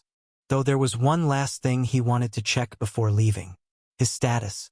Not that there was anything particularly important there, but he was really curious to see how it would handle his strange situation. Undersir. Mictlantecuhtli, Percival's clone. Mana cores. Mana core 1, yellow, beast. Mana core 2, orange, ice mutations. Soul Predator, allows one to more easily interact with the souls of others.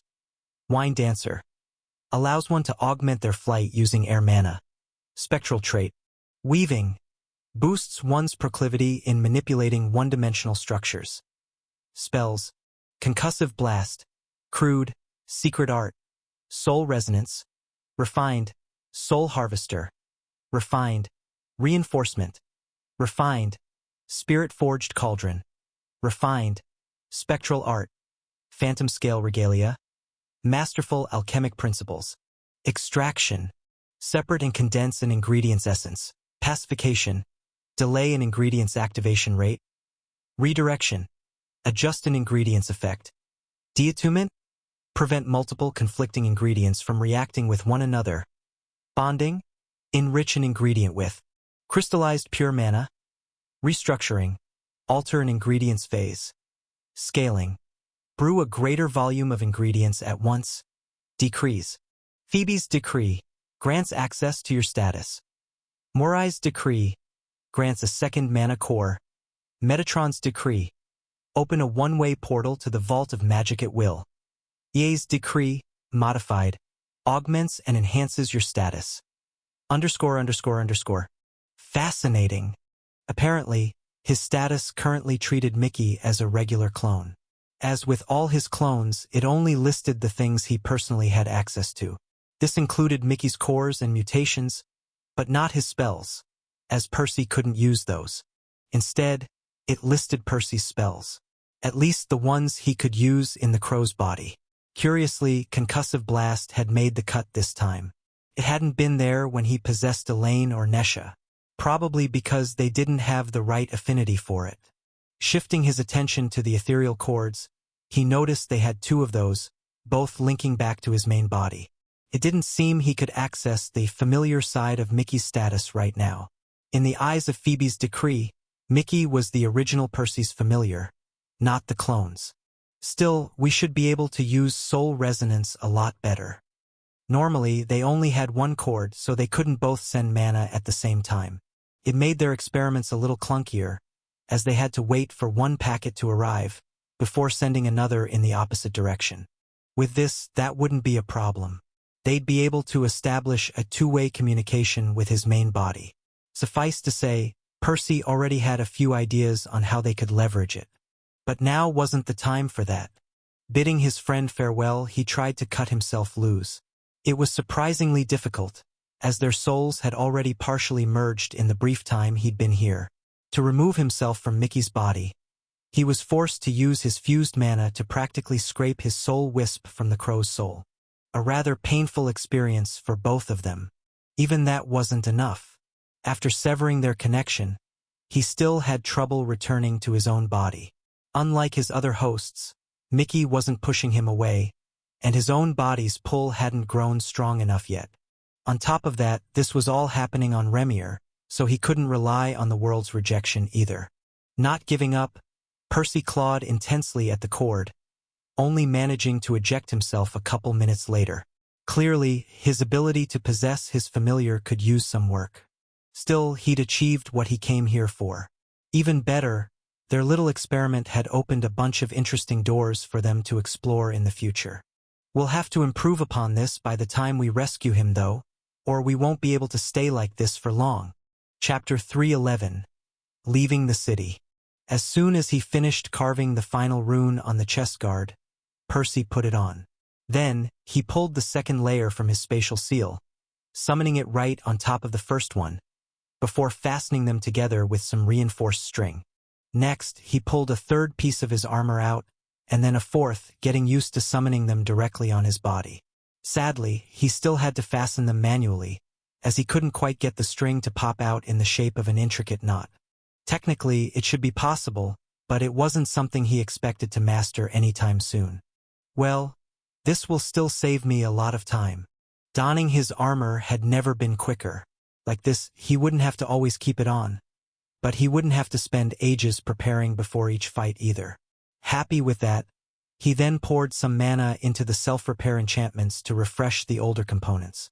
The Phantom Scale regalia had changed a little since Goldenfield Town. Percy had leveraged everything he'd learned during his fight to further improve it. He'd made some minor adjustments to its shape to make it more comfortable, and he'd also upgraded the enchantments again. Now, all three layers possessed the same set of runes. A fusion of a preservation rune and a self-repair enchantment in the interior, and a fusion of the hardness, absorption, and concealment runes on the exterior. They were merely pseudo-enchantments, meaning that they didn't do anything new, but they were far more compact than before, allowing him to pack a lot more stuff onto each component. In theory, he could have dropped some of the modularity now that he could get everything on a single layer. Still, he'd ultimately chosen to keep the armor as it was.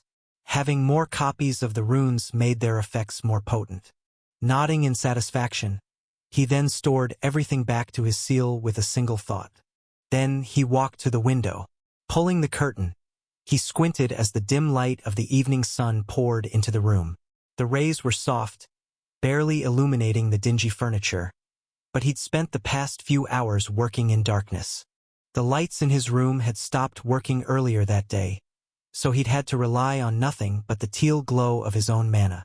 Another 2 days down the drain, he sighed. It had already been over 3 months since he delivered the elixirs to his familiar. Naturally, he'd already finished converting the rest of his stash into Aurora Dew some time ago. Since then, he'd spent his time reforging his armor and weapons, in preparation for their mission. And it was finally time for it. Waiting a few more minutes for the sun to fully set, Percy left his room. He approached the innkeeper who was sitting lazily by the reception. He was an old man with snow-white hair, a yellow core pulsing in his chest. Percy handed him a small pouch filled with coins. The last handful he owed the man, along with a small tip. Not that he deserved this. This place was downright atrocious, but Percy felt bad about him. "Leaving?" the innkeeper asked. Percy nodded. "I'm going to miss the smell of your brews," the innkeeper said, a melancholic smile finding its way onto his face, though it did turn a little brighter as he weighed the pouch, realizing he'd been overpaid. But Percy didn't pay him much attention, already exiting the building. "Don't forget to recommend us to your friends," he heard the old man shout. "Unauthorized tale usage. If you spot this story on Amazon, report the violation." He rolled his eyes. Even if he returned to Twilight City at some point, he'd rather try out his luck elsewhere. All this nonsense we had to endure because of Clarity. Despite everything they'd done to hide their identities, Percy had spent the past few months living partially in fear of the other shoe dropping. It wasn't just because of her either. Both he and his companions had made several mistakes. Not to mention that the whole thing was inherently risky to begin with. He was confident that the only reason they'd made it this far undetected had been the poorly drawn posters of him and Nesha. They barely looked like them, even without their flimsy disguises. He guessed they'd been dictated by their fellow guild members. People they barely knew who hadn't seen them in years. Well, let's not get ahead of ourselves. We won't be completely safe until we're out of the city. After that, it would be the hard part of the plan. Sneaking past the divine route. Infiltrating a temporal decree. Surviving in there for over a decade while surrounded by hundreds of green beasts and without being spotted by Acton and his men. Growing strong enough to kill a bunch of blues and rescuing Mickey. He sighed. Turning southeast, he headed towards the 72nd district. His companions were probably already there, waiting for him near the east gate. They'd briefly discussed their plan. They'd exit through there, circling around both the city and the valley in a wide arc, before entering the decree from the north side. Though Percy wasn't too clear on the details, Nesha would have to bring him up to speed later. The place was only 6 districts away, so it didn't take him long to get there. Sure enough, the others had arrived before him, but they didn't make it too obvious. Nesha subtly followed him out of the gate, walking a few dozen meters behind him. As for Elaine, they found her outside, waiting for them about a mile down the road. Only once they were sure nobody else was nearby did they dare to regroup. Percy scanned his companions up and down, his heart clenching at what lay ahead. Things were about to get really dangerous. They'd have to break over a dozen laws, culminating in the murder of a holy child. Suffice to say, that was about the greatest taboo a mortal on Remir could possibly break, far eclipsing all their other crimes. But the little shit has it coming. Sadly, the gods wouldn't care whether Acton deserved to be killed. Previously, they'd taken a hands-off approach to him and Nesha. They'd sat back, waiting for their lackeys to handle the situation. It was entirely possible they'd get more involved after this. Or maybe not. It was hard to tell. If these people were anything like Acton himself, there was no telling what they might do. Are you guys sure you want to go through with this? I can't promise any of us will survive. Percy knew he couldn't rescue Mickey on his own, but he wouldn't force them to throw their lives away. Depends. Elaine shrugged. On what? Have you thought of a safer way to rescue him? Percy smiled bitterly. He'd obviously considered all the alternatives by now. Nothing else sounded even remotely feasible. He'd thought of sending another clone to Mickey and using his seal to smuggle him out of the valley. Sadly, he couldn't place living animals in it. From what Metatron had explained, it was standard practice for spatial devices to be sterile, to better preserve their contents. Had it been just that, Percy could have returned to the vault to commission a different one from the Titan. But there was another problem. Apparently, the same enchantment that allowed his seal to interact with his soul prevented it from storing other souls. This was a compromise Metatron had been forced to make while designing it. Another option had been to possess Mickey again, having the clone take over his body, and flying away while Acton slept. This would buy them some time, but Percy knew the Holy Child would chase them down sooner or later. He'd managed to track Mickey even before he enslaved him, so Percy was under no delusion they'd ever escape his range. If Acton's connection to the crow worked anything like his own cord, it would easily stretch to the ends of Remir and beyond. If they ran away now, they'd be giving up on their single best chance at surpassing and defeating the Holy Child. No. Entering the valley is our only shot, he said, his voice tinged with grim certainty. Then, I'm sure, Elaine said, not a hint of hesitation in her gaze.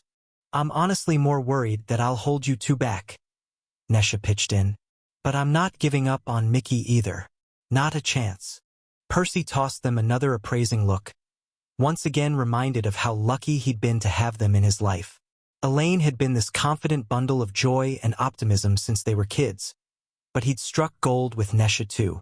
All right, let's go kill the little psycho, he said. Then he scratched his head. Like 15 years from now. Chapter 312, Climbing a Cliff. Did you two wrap everything up before leaving the city? Percy asked, breaking the oppressive silence of the night. The trio had been walking for several hours, and they'd likely have to keep going for a few more. Twilight City was dozens of miles across, and the valley was larger still. On top of that, they had to put some distance from both first, to avoid being spotted by the divine route. I made sure Martina's collaboration with Alexander ended on an amicable note. She sold the last of the products, completed the mushroom deal, and handed him his share of the profits before going on her merry way. Percy nodded. This was actually a fortunate side effect of their deal. Now that they'd handed the mushrooms to their competitors, they'd lost the main source of their revenue. But everyone involved was aware of that, and had willingly chosen to prioritize some short-term profits over a long-term collaboration.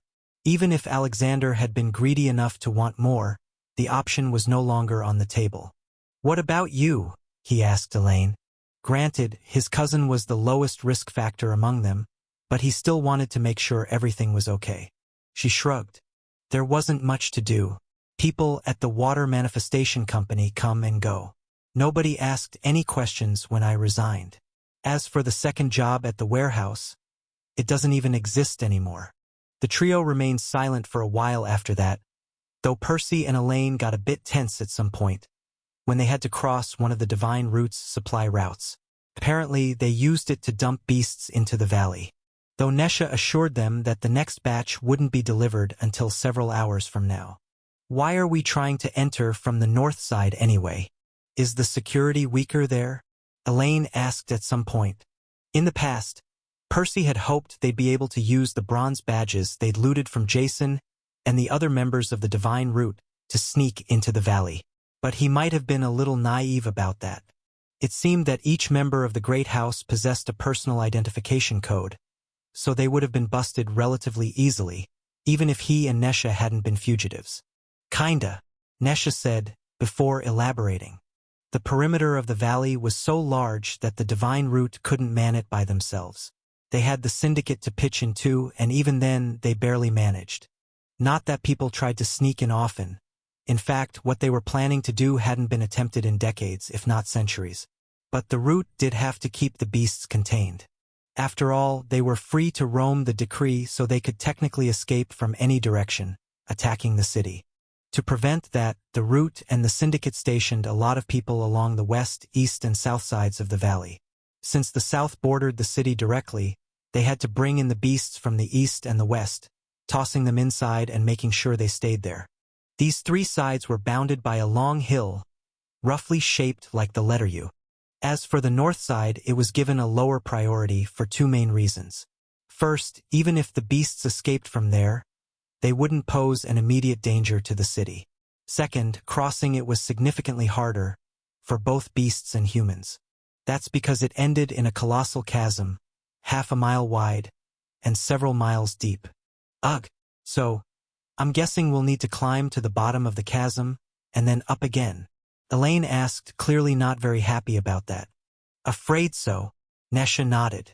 "And we'll have to do it in under 2 days." "How come?" Percy asked. Nesha sighed. "The chasm helps with security, so the Root doesn't have guards permanently stationed there. But they still have regular patrols. Unfortunately, their schedule is both erratic and nearly impossible for outsiders to get their hands on.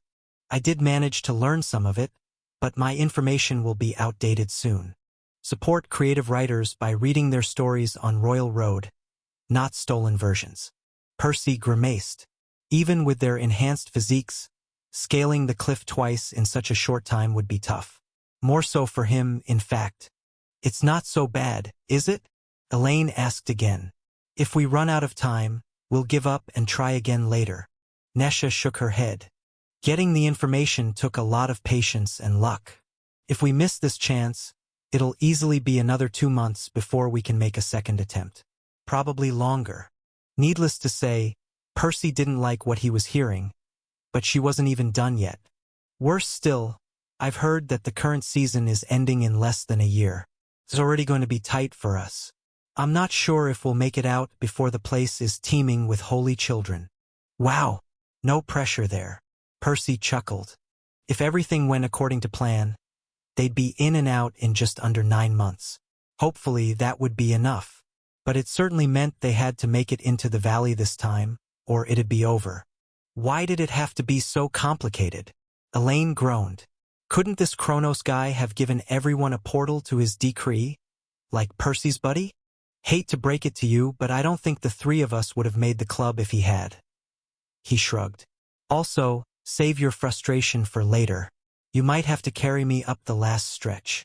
Just reaching the ravine took them the rest of the night. And making it to the bottom took them the whole day too. That only left them about 24 hours to complete the climb. The good news was that it wasn't necessarily dangerous for them. Even if they slipped and fell, they wouldn't be injured that badly. They had several ways to slow down their descent, propel themselves back to the cliffside, or soften their landing. The problem was that they'd lose a ton of precious time in the process, so they couldn't afford any mistakes. Strictly speaking, Elaine should be able to propel herself all the way to the top. The average green wasn't able to fly for a prolonged period of time. Certainly not with a water affinity. But she had circulation too, boosting the strength of her spells and extending her endurance. Unfortunately, the others couldn't, and she wouldn't be able to carry them with her either. Are you sure this will hold? Nesha asked, tugging the reinforced string Percy had wrapped around everyone, linking them all together. Remember the Troll King? How strong his attacks had been? He asked back. Nesha shuddered, likely recalling the demi-human's monstrous club, sending the swamp waters into turmoil with every thunderous strike. These strings are a lot stronger than the ones holding my armor together back then, he added, some pride seeping into his voice. And sure enough, his words achieved their intended effect, as Nesha visibly relaxed upon hearing that. Despite the urgency of the situation, Percy still hoped to get some free time in the valley to complete his mana strings. Though the dance took precedence. He was pretty sure both spells would be masterful, but the latter was more likely to save his skin in a fight. Let's focus on making it into the valley first. Plenty of time to worry about my training afterwards. After making sure everyone was secured, he handed each of them a couple of reinforced picks too, to aid them in their climb. Not his most elegant crafts. Just a bunch of misshapen scythes really, with thicker edges and much shorter shafts. He'd hastily put them together over a few minutes, without even bothering to engrave any runes on them. But they should be more than strong enough to support their weight. Satisfied with their preparations, he was about to begin his climb when he saw Elaine staring at something. Following her gaze, he noticed it led to some bones. Not a human's. They had belonged to some kind of alligator. An oversized one, roughly the size of an elephant. This wasn't the first skeleton they'd seen down here, but it was the most complete one. I suppose some of the beasts do try to escape. Not sure how many of them succeed, she muttered. Percy shrugged.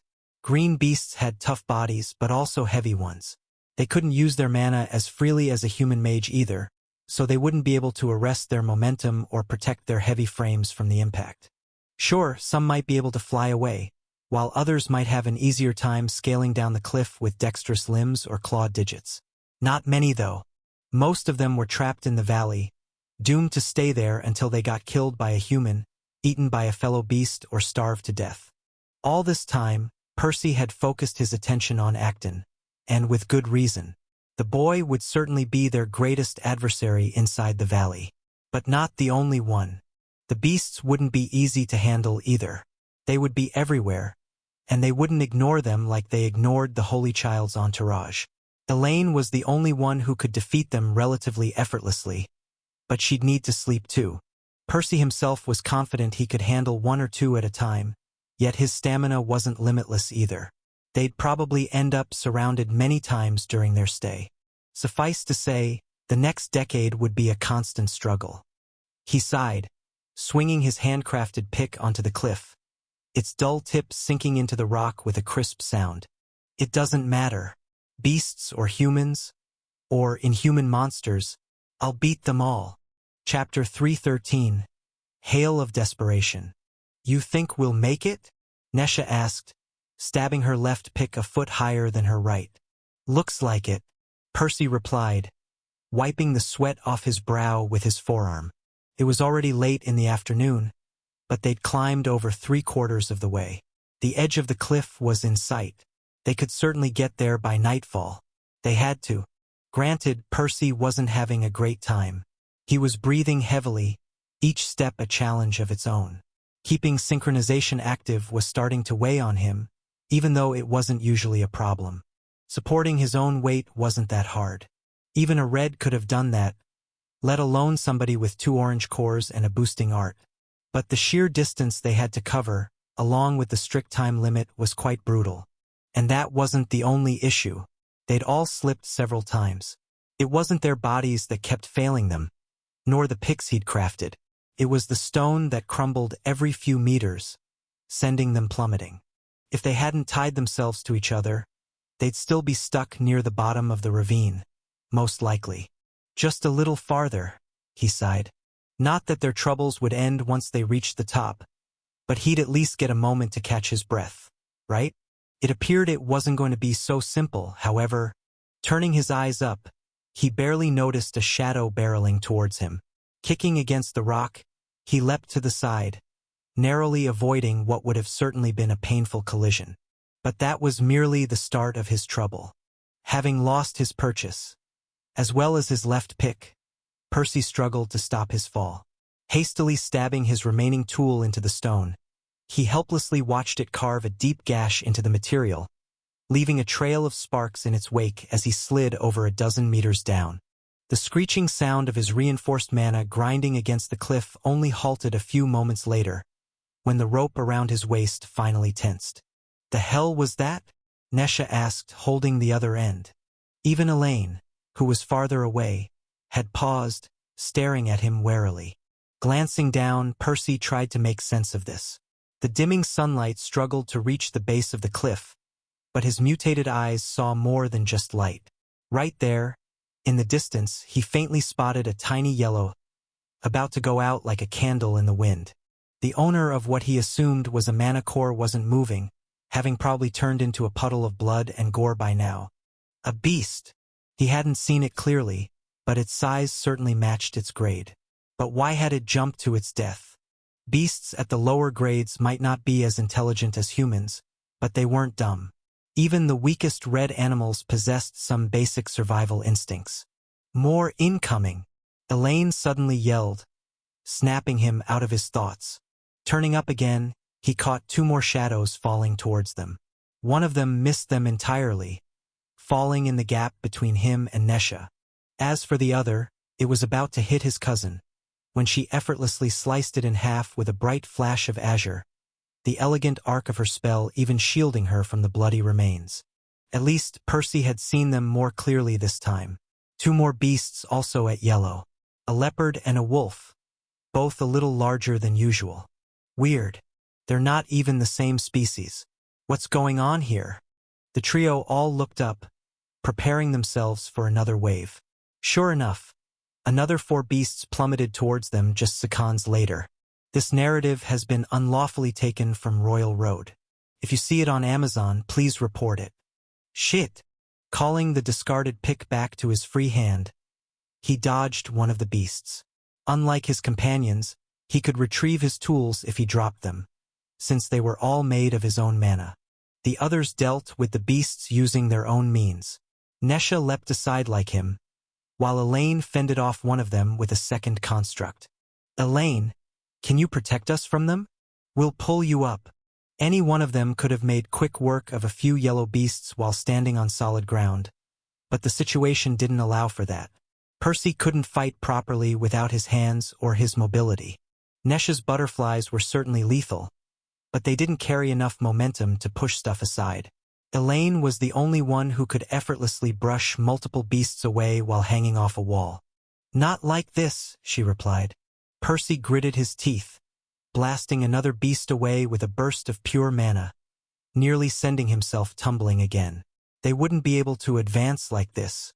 Sadly, Elaine was only linked to Nesha, so it was difficult for them to hold her up. "We should have placed her in the middle from the start," he smiled bitterly. It made more sense as she was the strongest in the group. But hindsight was 20/20, as they said. They hadn't expected to run into a situation like this. What's done is done. They didn't have time to climb back down to rearrange their formation. They'd have to think of a different way to deal with this. One solution was to try and adjust the ropes on the spot, but they might get themselves killed in the process. There was a better way. "Elaine, fly to the top and hold them back." Completing the climb alone with Nesha would be much riskier, but it was better than having to deal with the raining beasts. Nodding, she untied the string, activating circulation. Next, she released 2 streams of pressurized water from her feet, shooting upwards. Percy could tell her core was draining faster than her boosting art could replenish it, but it would definitely last long enough for her to make the trip. A couple of beasts fell towards her, slowing her down slightly, but she handled them easily enough, dodging some while knocking others away with her whips. Just moments later, she vanished from view, the flood of beasts soon halting too. Percy was about to exhale in relief when Nesha tugged at the string. "Come on! We need to hurry!" she yelled, some anxiety seeping into her voice. Trusting her, Percy pushed his boosting art to the limit, picking up the pace. His picks dug deep holes into the rock one after the other, his bones aching and his muscles tearing with each hurried step. "Why are we rushing? You know she can handle them for hours, right?" He couldn't help but ask as he moved closer to Nesha. She shook her head. "A patrol unit is going to pass over us in about an hour. I was planning to have us lay low until they left, but that's no longer possible." The color drained from Percy's face as he realized how dire the situation was. Regardless of whether Elaine fought the beasts up there or down here, their adversaries wouldn't miss the commotion. They had to get there before that happened. What's the deal with these beasts anyway? Why are they doing this? Clearly, they were hungry. That much was easy to tell. And not just because beasts of that grade always were. Percy hadn't missed them salivating at the mere sight of him and his companions. Even as they fell to their doom, they stared at them with maddened fury, trying to take a bite. But was it worth it? Leaping to death for a fleeting snack? Then again, it wasn't that strange, given everything he knew about the valley. The green beasts had it much better than their weaker counterparts. While they needed more food to survive, they at least had a few options available. They could compete against each other, hunting down the yellow beasts to stave off their hunger, in a desperate bid to survive a little longer. Meanwhile, the yellow beasts were entirely hopeless. They didn't even make for good opponents for the Holy Children. The only reason the Root even bothered to send them here was to feed the green ones so they wouldn't die as quickly. The poor creatures were constantly on the run, zoned out of every resource by their overlords. Their only option was to scurry about like rats, trying to delay the inevitable. From that angle, Percy could see why they'd abandoned all reason upon seeing him and his companions. They might have thought they were easy targets, choosing to gamble their lives in desperation. Perhaps they'd hoped to survive the landing. Or maybe they didn't even care, as long as they managed to grab one last bite before perishing. What a brutal place! Turning his gaze ahead, Percy sped forward, a faint smile creeping its way into his face. Wasn't this the perfect environment for him? While he'd fought a few tough opponents over the years, he hadn't had many chances to hone his combat skills against an endless onslaught of enemies. Hunting the starry wasps had been a little like that at the beginning, but it had swiftly grown monotonous, turning into a quest for efficiency than a true life and death struggle. The only other time he'd experienced something similar had been against the trolls in the Grizzly Bog. But he'd only spent a few weeks fighting in the Trollsden, and the demi-humans hadn't really pushed him to his limits. With the exception of their leaders, of course. This time, he'd have a full decade to pit himself against all sorts of monstrous creatures, pushing his spells to the next level. And he was all for it. Chapter 314, Entering the Thirsty Valley. Percy finally pushed himself up the edge of the cliff, rolling on his back. His chest was heaving up and down, but he didn't dare to let go of his boosting art, in case he needed it. Only after failing to spot anything alive with mana sense did he allow himself to relax a little. "How long? Till they show up?" he asked between breaths. "Any minute now," Nesha replied, not faring much better. "Come on, let's grab Elaine and get the hell out of here." Listening to her words, he forced himself to his feet. Honestly, he'd have loved to rest a bit longer, but she was right. They'd come too far to get caught at the last stretch. No wonder they don't bother guarding this side as much, he smiled bitterly. The climb itself was already brutal enough that most greens would struggle to complete it on their own. At least, that was the case if they didn't have the right affinity or bloodline to help them. And that was without even considering the horde of yellow beasts leaping towards them near the end. On top of that, the Thirsty Valley was only useful for a person who had enough elixirs to drink during their stay, as well as the spatial devices to store them.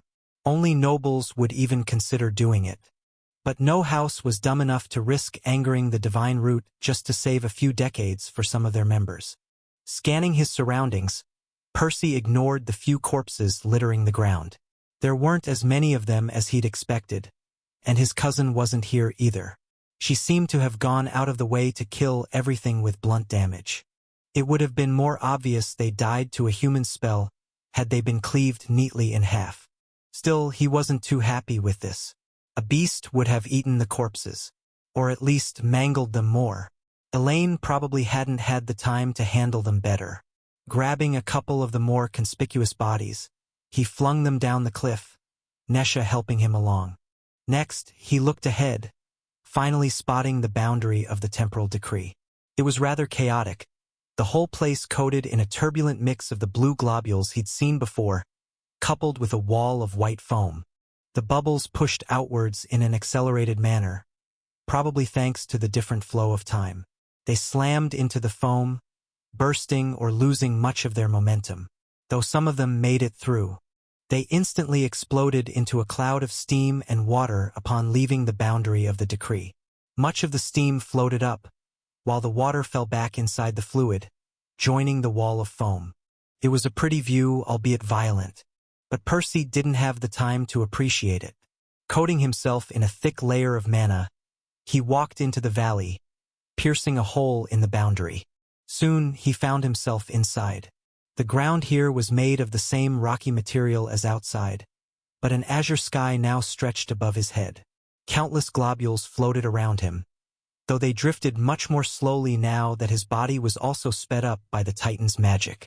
Nesha joined him a few seconds later, their eyes widening as they landed on the carnage before them.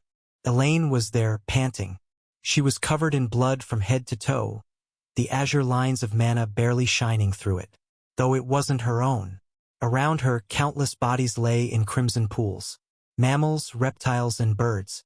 All of them covered in gruesome injuries, very few even moving. The rest were motionless, the blood around them already dry. They'd been dead for hours. "Took you long enough?" she sighed, still fighting against an oversized horse. "Why didn't you kill them outside?" Percy asked. For him and Nesha, it had been less than an hour since they last saw her, but she'd been fighting the beasts for nearly a full day, and it appeared a bunch of greens had joined the party at some point. "That's what I tried to do at first," she said, finally cleaving her opponent's head off with a savage slash. "But more kept coming, and they were starting to overwhelm me. I figured I needed the time acceleration to keep up with their numbers. So I dove in." Percy nodded. That explained why they'd even been attacked in the first place. From their perspective, it hadn't been that long since they neared the edge of the cliff. But for the denizens of the valley, their scent had probably lingered in the area for days. No wonder they'd attracted so many of them. This book was originally published on Royal Road. Check it out there for the real experience. "Anyway, let's get moving," Nesha said. "We'll have company soon. Human company." The sight of the dead beasts would certainly raise an eyebrow, but most of them had been slain inside the valley, almost hidden from view. Hopefully, everything would get picked up by scavengers in the next few minutes. Even if they weren't, the patrol unit was more likely to assume it was beasts massacring each other. Not wasting a moment, the trio rushed ahead, searching for cover. The whole place was relatively flat. They couldn't see that far to begin with, and they struggled to find any large structures in their surroundings. Maybe there had been more in the past, but millennia of constant fighting had likely shattered everything. It wasn't until about half a minute later that they spotted a few boulders clustered together in a small formation.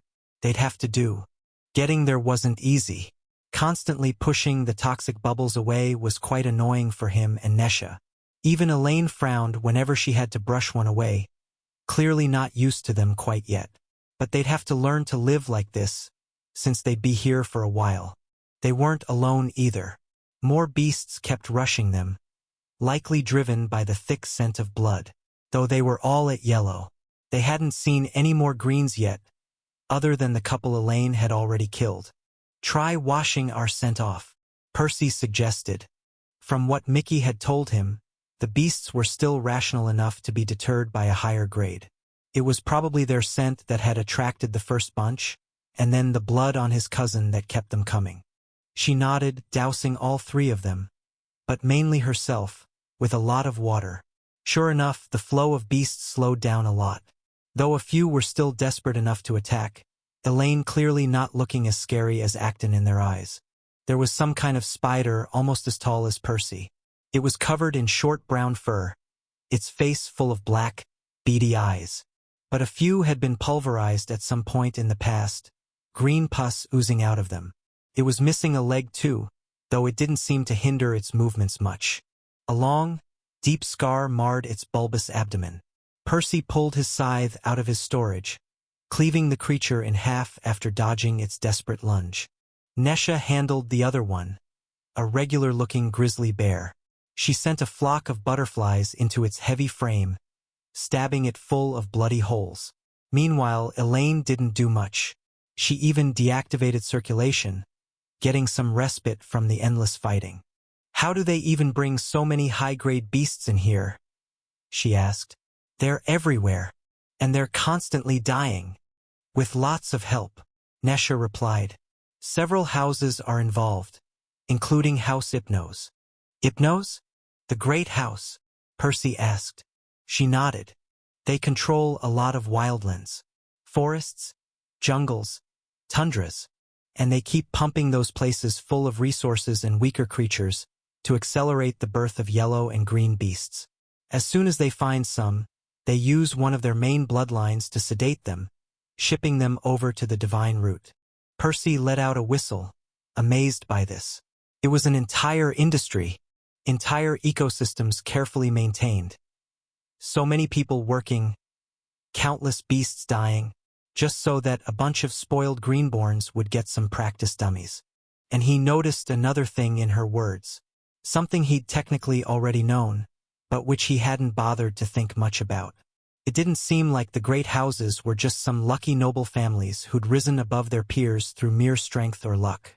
Or maybe that was exactly how they had started, but they'd since embedded themselves far more firmly into the fabric of their world, making them almost indispensable, impossible to overthrow.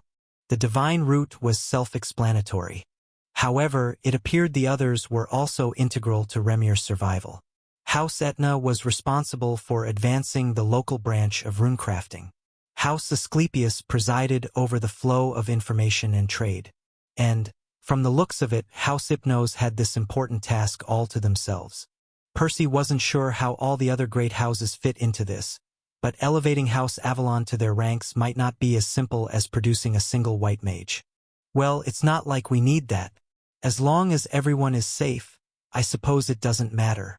Then again, his family was already on course to either unimaginable glory or complete annihilation. All thanks to him. He sure couldn't see a third way out, given how things were going. But he shook his head. None of that mattered right now. They were here for a reason.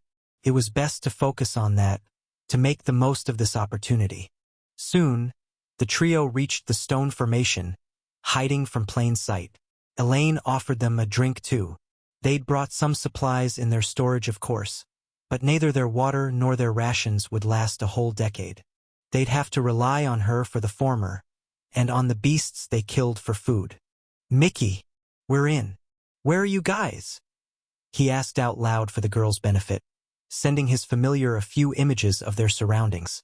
The crow soon replied with some images of his own. "We're dozens of miles away from you right now. Don't head southeast without asking me first.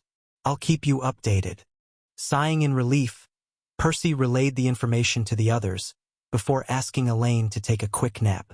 Granted, they could all use some sleep. They'd experienced a few stressful months, and the past couple of days took the cake. But she had it the worst, as she'd been up a day longer. He and Nesha would have to guard her for a while, and then she'd do the same for them. After that, they could finally commence their training. Or, well, that was the plan, at least. But trouble found them first. Chapter 3:15, Rhino. It had barely been 20 minutes since Elaine fell asleep. A few yellow beasts had invaded the stone formation in that time, searching for food. Nesha had made quick work of them at first, buying Percy time to don his armor. Not that it was necessary for these weaklings, but he might need it if a stronger one showed up. Perhaps it would have been prudent to do so before entering the valley, but it would have only made the climb more difficult. As soon as he was ready, the two switched places. Percy took over guard duty, while Nesha now watched over Elaine, shielding her from the drifting globules. Neither of them looked forward to holding their ground like this for the next several hours, but it turned out that was the least of their worries. At some point, a faint tremor reverberated through the ground, causing everything to shake. A second quake followed a moment later, and then a third, and a fourth. Something massive was approaching. Slowly at first, but it didn't take long for its thunderous footfalls to grow both louder and more frequent. The monster was now accelerating directly towards them, having probably caught a whiff of their scent. Shit, should I wake Elaine up? Nesha asked, the color draining from her face. Percy shook his head. I doubt she'll manage to sleep through the commotion anyway, but let her try. I've got this. Clearly, the creature was at green. He'd only ever faced one of those, and the encounter hadn't gone very well. Even handicapped by the narrow tunnel, the Starry Knight had been a brutal opponent. One that Percy had barely overcome by the skin of his teeth, mostly due to luck. Worse still, he couldn't count on the terrain to help him this time, nor on the Starry Queen's interference to inadvertently hinder it. The yellow beasts must have noticed too. They'd already stopped attacking, dispersing like rats, desperately running for their lives. Yet Percy wasn't afraid. He wasn't the same person he'd been in the guild. Granted, his cores hadn't advanced since then, but strength was determined by so much more than one's grade. Summoning both of his scythes, he turned them invisible like his armor, clenching them tightly. Walking outside the enclosed space, he turned to the direction the tremors were emanating from, waiting with bated breath. Soon, the creature came into view. It was a hulking rhino, charging towards him at full speed. The ground shattered beneath its feet, leaving a trail of devastation in its wake. Even the pebbles next to Percy bounced up and down, his force absorption runes flaring up on their own to mitigate the shockwaves. The creature wasn't much larger than a regular rhino, despite being 3 grades higher. But all those advancements clearly hadn't gone to waste. Its pale hide was thick and hard, glistening under the dim light like ivory. It was densely covered in bony spikes, each half as thick as a man's fist, and twice as long. Yet, they looked like toys compared to the massive horn jutting out of the abomination's nose, long and sharp like a curved greatsword. Let's not get impaled by that, he smiled.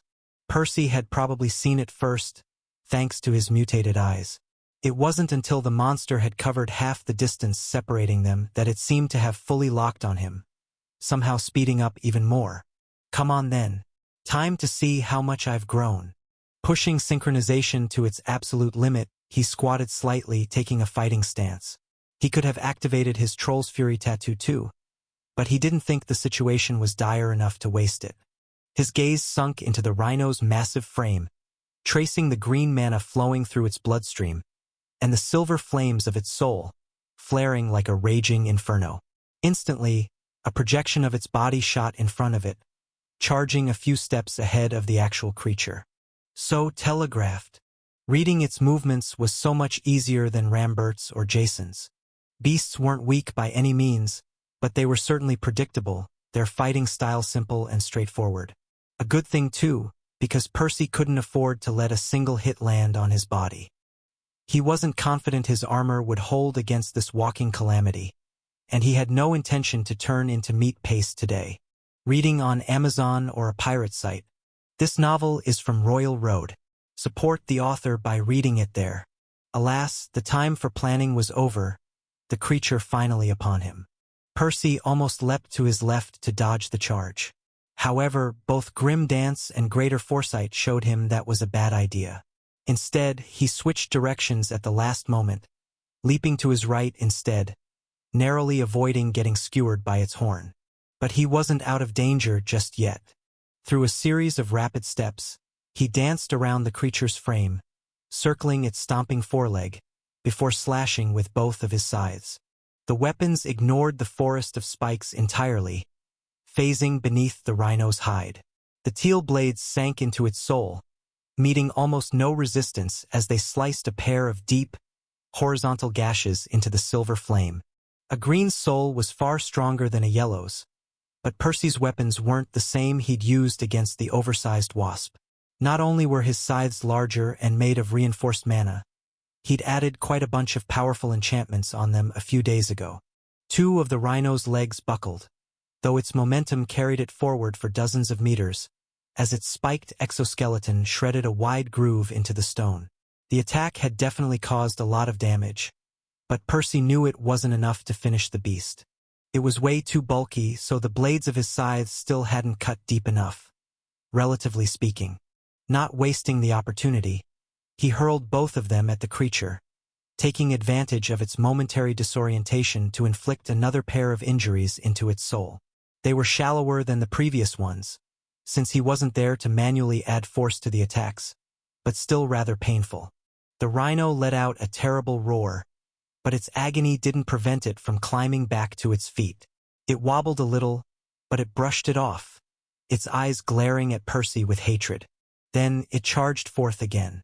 This time, the shadow in front of its body didn't reach as far ahead. It had clearly wised up, planning to attack more carefully this time. Either way, Percy was ready for it. At the last second, the projection swept its head in a wide arc from left to right, trying to cleave him right in half. Percy barely jumped above the horn in time, but that wasn't the end of it. The rhino then swept upwards, in an attempt to stab him mid-air. Turning both his weapons corporeal, Percy moved them in front of his body, parrying the attack. He wasn't confident his constructs would hold in a head-on collision with the monster, but its upward slash lacked the forward momentum of its charge and the full weight of its body. The impact was still powerful enough to shatter both scythes, the runes on his armor struggling to absorb the shockwave coursing up his arms. Luckily, he did manage to push himself out of the horn's path, skidding and rolling clumsily along the rhino's back, before falling behind it. The spikes left many cracks and dents on the phantom scale regalia, but the self-repair enchantments were already mending them. Percy looked down at the broken shafts in his hands. He smiled. Had this been a week ago, the clash would have left him disarmed. Unfortunately for the beast, it wasn't so easy to destroy his weapons anymore. Pouring some fused mana into the constructs, he watched as the controlled self-repair enchantments did their job. The shafts grew rapidly. Not as rapidly as Percy would have liked, of course. At least not at first. A few inches up the shafts, another enchantment appeared, sucking even more mana to accelerate the process. And then a third and a fourth. Within mere moments, the shafts were back to full length. If that wasn't enough, a pair of brand new blades started growing off the ends. Despite the numerous enchantments working in tandem, Percy still needed about half a minute to fully restore the weapons. Obviously, the rhino wouldn't just wait for him. It was already charging at him once more. When the beast was about to reach him, Percy tugged at 2 other constructs with his willpower. The original blades that had broken off his scythes during the previous clash. Shooting upward, they dug into the rhino's soul from below as it ran over them, causing it to stumble. This gave Percy the chance to sidestep the attack more easily. In fact, he managed to land another debilitating slash with one of his weapons, having almost finished repairing its blade. And that was just the start of the creature's trouble. Percy flung both of his scythes at the beast, before calling the discarded blades to his hands. He poured mana into those too, causing more runes to flare. Soon, the blades were back to their original shape, a pair of brand new shafts growing underneath them. By the time the rhino recovered from the latest attack, Percy was holding a third and a fourth scythe in his hands. Needless to say, these weren't the old soul harvesters. Through a series of controlled self-repair enchantments distributed evenly along their length, Percy could not only repair them from any part, but he could even duplicate them from the pieces. The rhino attacked again, but it was slower and clumsier than before. The only thing its reckless charge had earned it was another pair of gashes in its soul. And that marked the end of the fight. The two sides went back and forth for a few more minutes, but there wasn't any suspense. Percy's advantage only continued to snowball as he avoided the attacks with ease, pushing the grim dance to its very limit to inflict more injuries with his 4 weapons. He could have made more scythes if he wanted, to surround the beast from every direction, like he'd done against Rambert. But he didn't see a need for that. This was more than enough to put the creature out of its misery. Besides, he didn't want to fill his spatial seal with constructs. Plus, he still had some trouble handling that many weapons. This was one of the skills he was planning to work on during his stay in the valley. Alas, the rhino wouldn't live to see that day. Breathing its last, it collapsed once more, shattering the ground beneath it for the final time as Percy's status notified him of the upgrade. Congratulations! Your spell has evolved. Soul Harvester. Refined - Replicating Soul Harvester. Refined. Chapter 316 Sharpness. Still refined, huh? Percy wasn't too surprised by the lower tier, since the runework on his new scythes wasn't as extensive as his cauldrons, and even that hadn't reached masterful yet. But there was no doubt in his mind that both spells were getting closer. It wasn't just the self-repair enchantments he'd added to the weapons either. He'd alternated them with another pseudo-enchantment of his own creation, one composed of 3 different runes. The first were the concealment runes he'd always drawn on the Soul Harvester. Combined with his mana's natural invisibility, they turned his weapons exceedingly insidious, catching his opponents by surprise. Maybe not the rhino though, since its bulk would have made it difficult for it to avoid his attacks regardless. Next were the hardness runes he usually drew on his armor. They made his weapons more durable too. He would have loved to add some preservation runes into the mix, but that was a luxury he couldn't afford at the moment. Fusing more than 3 runes together was still a challenge for him, at least if they weren't mostly control runes. In any case, the preservation runes weren't necessary, as the self-repairs provided him with a better way to maintain the constructs. Instead, he'd saved the final slot for a brand new type of runes he'd mastered recently. The sharpness runes. They were described in one of the books he'd bought from the vault during his last trip there, though he hadn't had much time to study them during his stay in Twilight City. That's why he had cheated. Percy had handed the book, the translation device, and some teal powder to one of his clones, asking him to search for a demi-human host. Bribing the creature with some food, he then spent a few days to upgrade his scythe while he worked on his armor with his main body.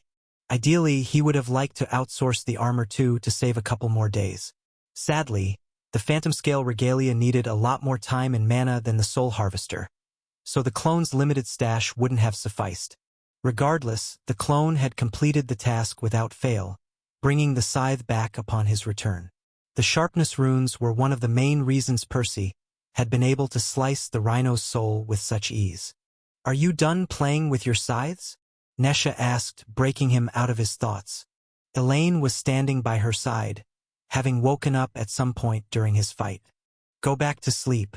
I promise we'll wake you up if we run into more trouble than we can handle," he said. But his cousin pointed at the rhino's corpse. "Should we move to a different spot first? The bodies are going to attract scavengers soon." "They won't." Percy shook his head. None of his own kills had shed a single drop of blood, since their injuries had been dealt directly to their souls. Walking up to the colossal body, he slashed at it a few more times to accelerate the degradation of the silver flame. As soon as it had fully dispersed, he placed his hand on it, causing the corpse to vanish. At the same time, it appeared inside his seal. It couldn't contain living things, but the rhino wasn't alive anymore, its soul already gone. Of course, it did take much of the space in there. Percy didn't have the full seal on him, as he'd given a quarter to Mickey and another quarter to his latest clone. He currently only had half, which meant the cube was only about 5 meters across. By the time he stuffed the rest of the bodies into the seal, it was almost full. Oh well, I'll dump them later, after we all get some sleep. There were a couple of bodies drenched in blood, the ones that Nesha had slain at the start. Elaine washed them with her mana, before Percy stored them too. They probably hadn't eliminated the stench entirely, but Percy was sure the rest of the valley smelled just as strongly, if not more, given the constant carnage transpiring everywhere. Satisfied with that, Elaine went to sleep, as the others guarded her. This content has been misappropriated from Royal Road. Report any instances of this story if found elsewhere. The next few hours were relatively uneventful. They did get attacked by more yellow beasts, but Percy didn't have much trouble dealing with them. By the time Elaine woke up, the dome of bubbles and foam above their heads had gone dark, the sun having already set.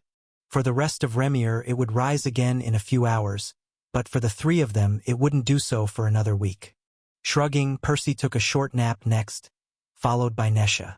None of them had had their fill, but they'd rested enough to at least be functional. They all understood the first few months would be quite exhausting. Either Percy or Elaine had to be awake at all times, as they were the strongest combatants, the only ones capable of handling the green beasts. In the future, Nesha would be able to sleep at the same time as one of them, but only after they learned to instinctively keep the globules at bay. Until then, they needed a third person to watch over the one who slept. We'll get there in due time. Once everyone was feeling better, they decided to take a short break to grab a bite. Taking out the corpse of the rhino once more, Percy asked Elaine to chop a leg off, before storing it in his seal again. The blood attracted more beasts, but the two of them fought side by side this time, to fend them off. Meanwhile, Nesha took her sweet time roasting the meat over a campfire. It took ages for the monster's flesh to cook, and it was still hard enough that they nearly broke their teeth on it. At that point, they vowed to only eat the yellow ones from now on. With their minds somewhat rested and their bellies somewhat full, the trio then headed off, looking for more shelter. The rock formation they'd used up until now wasn't terrible, but they figured it would be a good idea to explore the area and to find a few more potential camping spots in case one of them was compromised. Consulting with Mickey, Percy led his companions to the southwest, after confirming the Holy Child's entourage was elsewhere. One thing they all made sure to stay on top of was their cleansing sessions. Whenever their cores stopped burning, they drank a dose of Aurora Dew, ensuring they never delayed their advancement by a single second. Developing their spells would definitely help when they clashed with the Holy Child, but reaching the next grade was easily the most important factor that would determine whether they managed to rescue Mickey. Getting there a few days earlier might be the difference between having to face 3 blues or 5. Other than that, they decided to take it a bit easy during their first week here, to give themselves a chance to adapt to the bizarre environment. And there was a lot to get used to. The endless onslaught of beasts, the floating globules, the lack of sleep. It wasn't just the static stuff either. They had to constantly be aware of Acton's movements, and to also face the influx of beasts coming into the valley from the east and west sides every few days, whenever the Divine Root dumped a new shipment into the decree. By all accounts, this place was a living hell, gnawing at them both mentally and physically. But they persisted. They fought. And they slaughtered everything dumb enough to attack them. Percy hadn't started working on the dance yet. It was a big project, and he needed to fully have his mind in the game before he tackled it. He wanted to get over the sleep deprivation and the globules first. But that didn't mean he'd remained idle. He focused on his scythes for now, honing his fighting style. Nesha hadn't worked out the circulation patterns for either of her cores yet. She hadn't even finished tempering the earth channels, though she had cleared them all. Right now, she was working on something different though. It was something to do with her butterflies, but Percy wasn't sure what exactly. Meanwhile, Elaine didn't have any new affinity or channels to work on, and she couldn't improve her boosting art either. Not until Percy made some progress with it to pave the way forward. But that didn't mean she was lazing around. According to her, her slippery step had upgraded to refined when she flew up the cliff, leaving no more crude spells in her status. She was already working on reaching masterful. Needless to say, all of their projects were ambitious. Each would likely require months, if not years, to complete. But that was fine. They had plenty of time to get there. After all, this was exactly why they'd fought so hard to reach this place. If there was one sour spot, it was Percy's clones. He continued to send them out whenever possible, of course. Sadly, they took much longer to return. From their perspective, they only spent a couple days away each time. But for him, they always took over a month to get back. It was something he'd already expected, though it still stung to imagine all the opportunities he was giving up on. Alas, this was the price he had to pay to train here. Besides, a decade was a long time. Sure, he'd miss out on a lot of adventures in that time, but he should still be able to send out over 100 clones before his fight with Acton. One of them was bound to find something useful. Yet, the first round of improvements in the group didn't come from outside Remir, but from inside the Thirsty Valley just a few months later. Chapter 317. Execution. The gorilla swung its fist down, about to flatten Nesha like a pancake. Percy and Elaine were too far to save her, currently locked up with the creature's packmates. But she didn't need help. Right when the attack was about to hit, something strange happened. Nesha took a step back. Just a single, quick step. But her foot landed over a dozen meters behind her, her leg stretching like a rubber band. Next, the rest of her body stretched, and then snapped back, letting the creature's fist hit nothing but empty space. The punch still pulverized the ground where she'd stood a moment ago, sending a rain of splinters all over the place. But Nesha was completely unharmed, already preparing her next spell. Naturally, it wasn't her body that had changed shape. It was the space between the two spots that she'd compressed, allowing her to traverse it more easily. What's more, this was merely a crude spell, Space Squeeze. Evidently, even the simplest applications of a rare affinity were quite flashy. She hadn't developed it by accident either. Her previous lack of mobility had bothered her for a long time, having been one of her greatest weaknesses. It was the reason she had been unable to fully participate in the fights against Gryan, Jason, and the Divine Root. Even though her offensive power wasn't lacking, it would have only taken a single hit to eliminate her, unless she had somebody covering for her. And that wasn't always an option. Admittedly, the spell did eat a lot of mana, despite its low tier, or perhaps because of it, but that was ultimately a small price to pay to preserve her life. And it wasn't the only thing she'd been working on. Third time's the charm, she thought, focusing on the mana inside her core. The gorilla was furious. It let out a savage roar as it pounded its chest, each thunderous shockwave sending the air around it into turmoil. Then it landed on all fours, charging towards her. Even like this, it towered over her, but she didn't let fear get in her way. Splitting part of her attention, Nesha concentrated on the green core thrumming inside the creature's hulking frame. She couldn't see it as clearly as Percy, but that was fine. She only needed to track its location. Feeling the shrinking distance between them, she pushed forth a packet of mana, hoping it would meet its target. The monster was about to reach her when it stumbled, its features twisting in agony. It fell to its knees, barely holding itself up with its knuckles. That was when something truly appalling happened. Mounds of flesh squirmed under its fur, before exploding in a rain of blood and gore, a flock of black butterflies flying out in every direction.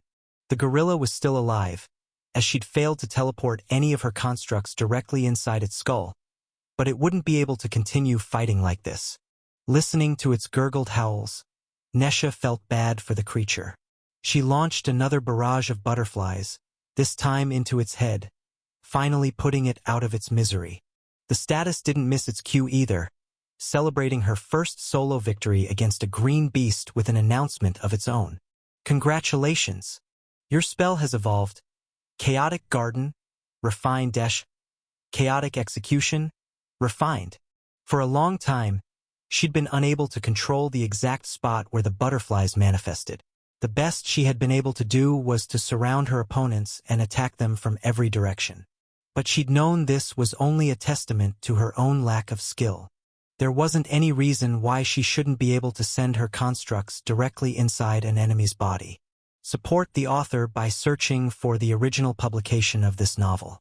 Since she entered the valley, She'd resolved herself to eliminate all of her weaknesses, one by one. The lack of mobility and the randomness of her attacks were just two examples. By the time she was done, she fully intended to develop a few earth spells as well, and to master circulation with both of her cores. In fact, she'd already drawn some inspiration from her other spells to solve the issue of her space channels. The problem was that many of them led to dead ends, but perhaps that was only to be expected for a space affinity user. Since she could stretch the space around her and even teleport her butterflies, couldn't she do the same with the mana inside her channels? Figuring out the specifics was still a work in progress, but she felt more confident than ever that she would complete the pattern sooner or later. Hopefully the other one isn't as complicated. Other than that, it would be nice if she could learn Percy's dance moves too, combining them with her new movement spell. Of course, she'd have to go a different route with it, because she had no intention of fighting in melee range like her companions. Her affinity was more suitable for keeping her distance from her opponents, taking them down from afar using her spells and her traps. If possible, she'd like to dip her toes into affinity fusion too, though that might be asking for too much. She had no idea what a fusion of Earth and space would even look like. Wow! Did you seriously rip a green beast apart from the inside? Percy asked, finishing off his own gorilla. This time, they'd been attacked by a whole pack of them. A large one too, with 4 green specimens and dozens of yellows. Finding even a single green beast was rare, so House Hypnos had really lucked out with these guys. It was a pity they were about to get wiped out, but they'd made for decent opponents, at least. Elaine was about to dispatch the last of the 2 greens she was facing, the surviving yellows having already dispersed. You saw that? I told you it was possible. She grinned. Now, I'm the strongest one in the group. Dream on, he chuckled. I should be able to predict where the butterflies will appear after seeing the spell a couple more times. As for Elaine, I bet she can take you out before you even use it. Nesha shrugged. Only if you guys see me casting, she said, thinking of something else. Reckon I could snipe Acton with this? Percy rubbed his chin, pondering her question. But he shook his head a minute later. You'll struggle to get close enough. Even if you do, I'm pretty sure his domain will mess with it. She frowned, but she didn't disagree with his assessment. Leaving aside whether she'd be personally affected by the domain, her constructs certainly would be, once she tried to teleport them inside the kid's body. After all, spells were essentially a mix of mana and willpower, and domains were thick with willpower too. It would interfere with her control. Don't let Mr. Grumpy here spoil your achievement, Elaine said, joining the conversation. It's an impressive spell. You should be able to assassinate anyone below blue with it. I'm not trying to spoil her achievement. Percy rolled his eyes. I just don't want her to think she can go ambushing blues just because of a spell upgrade. It's the quickest way to get killed. Hey, I'm not an idiot, you know, Nesha said. I've no interest in playing hero. I'll leave the blues to you 2 monsters. I'll just support you from a distance, or keep their greens busy. Assuming they even have greens left by the time we fight them. Reminded of the tall obstacles before them, everyone fell silent. The gap they had to close was colossal, and their enemies weren't exactly fiddling with their thumbs either. The only way to stand a chance was to work several times harder than them. But it wasn't all gloom and doom. It had been over 3 months since they entered the valley, and everyone was improving rapidly. Even more notably, they'd adjusted to the environment by now, settling into their new routine. All 3 of them had grown noticeably stronger, having a much easier time fighting the beasts. Even Nesha could hold her own against a green now, though it might be a while longer until she felt confident protecting the whole group by herself. They'd learned to passively shield themselves from the globules too. Technically, they could have cheated by having Percy forge a suit of armor for each of them. But they ultimately chose to learn how to deal with the globules properly, since they'd be staying in here for a while. Besides, neither she nor Elaine would be able to use the armor well in a fight. Without access to Percy's mana, they wouldn't be able to turn it invisible or intangible. The runes would still offer some protection, but without the ability to control the network of strings holding everything together, they wouldn't be able to properly absorb the impacts. The armor would fall apart after the first hit. Finally, they wouldn't be able to feed the self-repair enchantments if the armor got damaged. In any case, everyone was able to get more sleep nowadays, and their fights weren't as difficult. "Hey, Percy? Think you can start working on the dance?" Elaine suddenly asked. "Unlike Nesha, I don't have a fancy new affinity to work on. I'll be busy trying to upgrade my other spells for the next few years, but it would be nice if you could figure it out by then." Percy nodded, looking just as excited as her. Tomorrow, Chapter 318, Cores and Channels. Elaine and Nesha were fighting against a pack of yellow hyenas led by a green matriarch. They could have made quick work of them, of course, but they held back many of their tricks, focused on honing others. As for Percy, he didn't participate. Relying on his companions to keep him safe, he concentrated on something else. Semi-hidden at the foot of a medium-sized boulder, he was sitting cross-legged, his eyes closed and his boosting art running. Only circulation, though, not synchronization, and with just the pure mana. Upgrading the soul component of the spell was going to be a whole other challenge, but he wasn't interested in doing that right now. That would come later. For the time being, he was content just copying what Tlaloc had shown him on Filmara. "My channels aren't exactly the same as his. I hope that's not a problem." Due to his different physiology compared to Mickey's people, and the odd placement of his second core, Percy had been forced to modify circulation a little when he first learned it. The changes were small, as the overall shape of his mana network and the corresponding pattern were just shifted slightly. Still, Percy wasn't sure if this would remain the case while practicing the final part of the technique. He shrugged. "Only one way to know, I guess." Carefully recalling the Greenborn's demonstration, he focused on all the new components of the spell. He had to allow the mana to spill out of his pores, use it to induce a secondary flow outside his body, shape it into whirlpools linked with his mana channels to increase its efficiency, allow the ambient mana to mix with his own, and use his channels to refine the ambient mana before it even reached his core. There was a lot there, and the specifics were a bit fuzzy in his mind. He'd only caught a fleeting glimpse of the spell before everything went to shit. From afar. And with lots of other things going through his mind at the time. Worse still, several months had passed since then. But it was okay. He remembered plenty. The rest he could figure out. Starting with the first step, he pushed circulation to its limits, fully saturating every inch of his body with mana. Next, he allowed some of it to leave his pores, forming a thin cyan layer around his skin.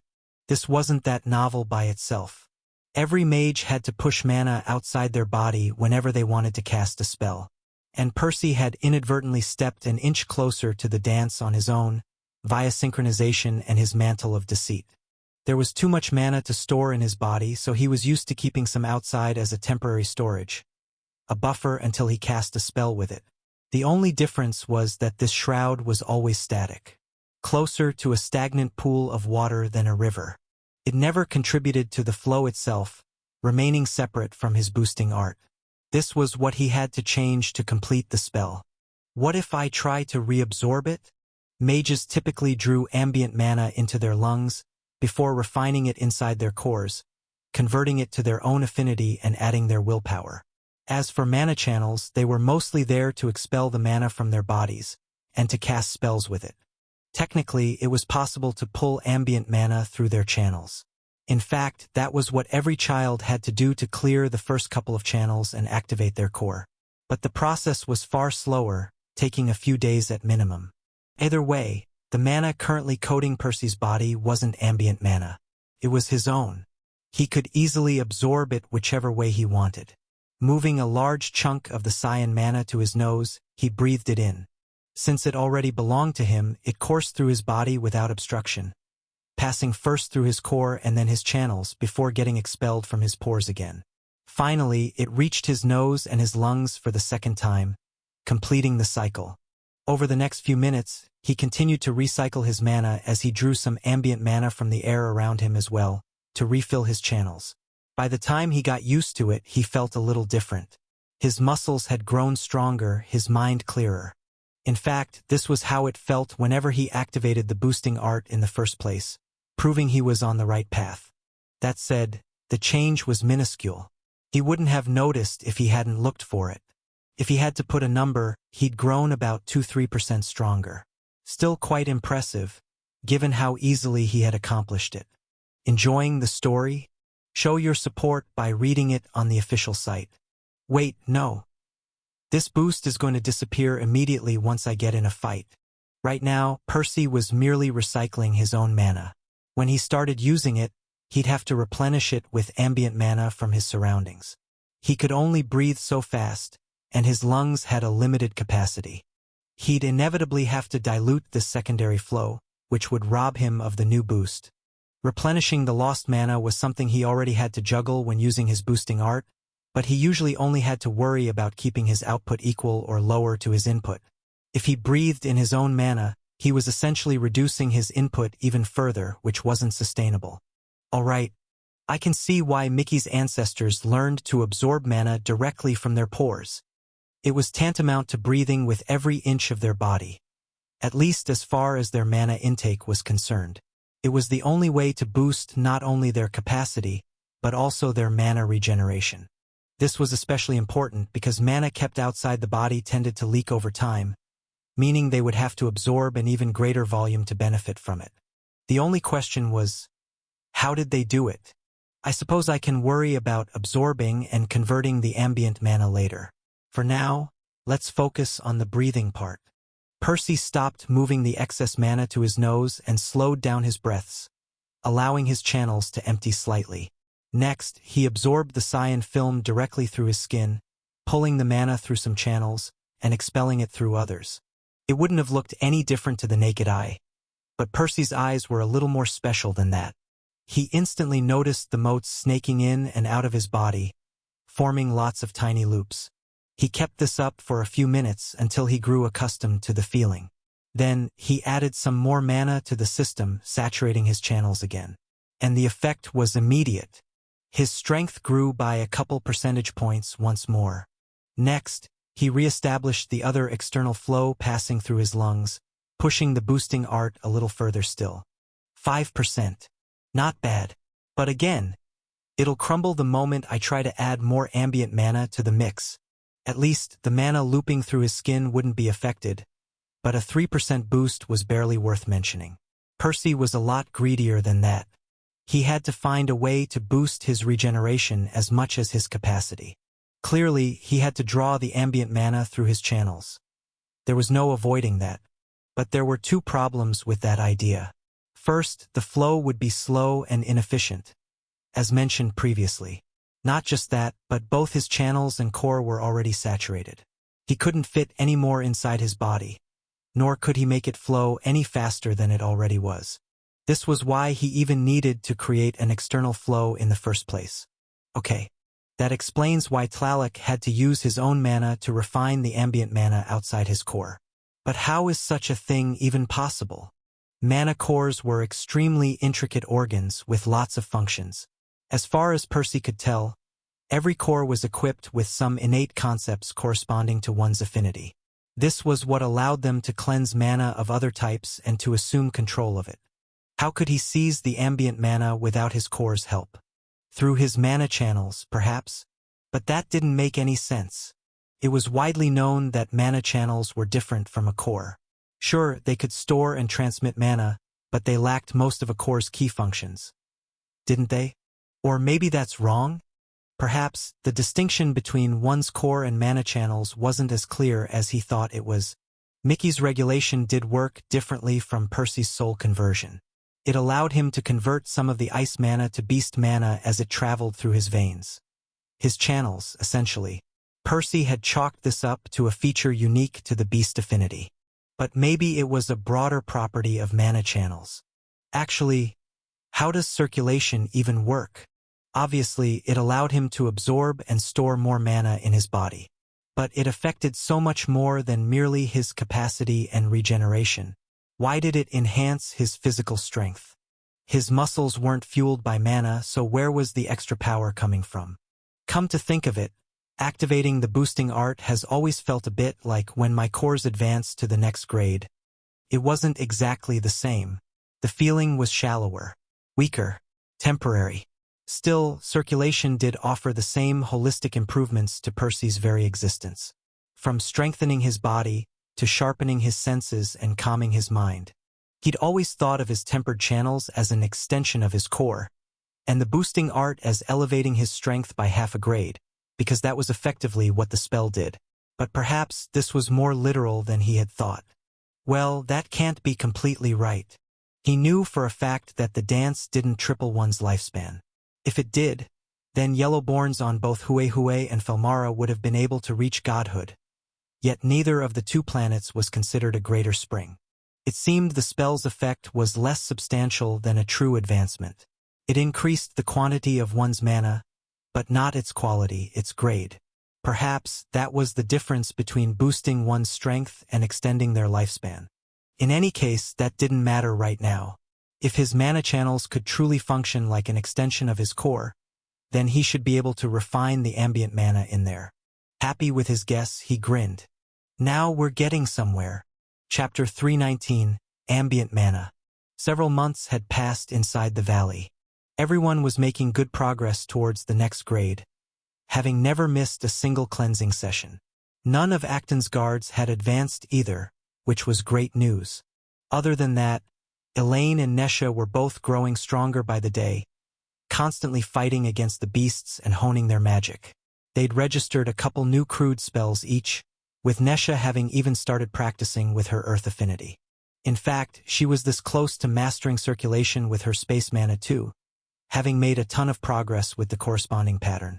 She said the trick had been to teleport her mana from one channel to another, essentially closing a few invisible loops in her body. There was still some work to be done, but it looked like she'd have the technique down by the end of their first year in here. Ugh, I'm so sick of sitting all day, Percy groaned. He wanted to join them, itching to stretch his limbs and get some combat practice of his own. But he'd decided his time was better spent focusing on his boosting art, at least until he could use it while fighting. That way, he'd be improving on two fronts at the same time. Sadly, progress was slow. He knew he was on the right track. Not only because his ideas made sense in his mind, but also because he'd seen Tlaloc do something similar in the past. Still, putting everything to practice proved quite difficult. Pushing the ambient mana through his channels felt like trying to pump tar through a thin water pipe. Not that surprising, really? He smiled bitterly. It was common knowledge that ambient mana was made of all sorts of mana types, and each of them wanted to do its own thing, to move through his body in a different manner. This was why each affinity had its own set of mana channels. But Percy only had a pure affinity, at least for the purposes of this exercise. His core tugged at a specific component of the ambient mana, forcing it to pass through the corresponding pathways. Naturally, the other types resisted, dragging the pure mana down and slowing everything to a crawl. It was so bad, in fact, that injecting ambient mana into his body actually made his boosting art weaker than plain old circulation, making him second-guess everything. No, I'm on the right track here. This has to be it. I'm just missing something. The good news was that he'd at least proven his hypothesis correct. By the end of the first week, he'd managed to convert part of the ambient mana into his own affinity, without ever allowing it to enter his core.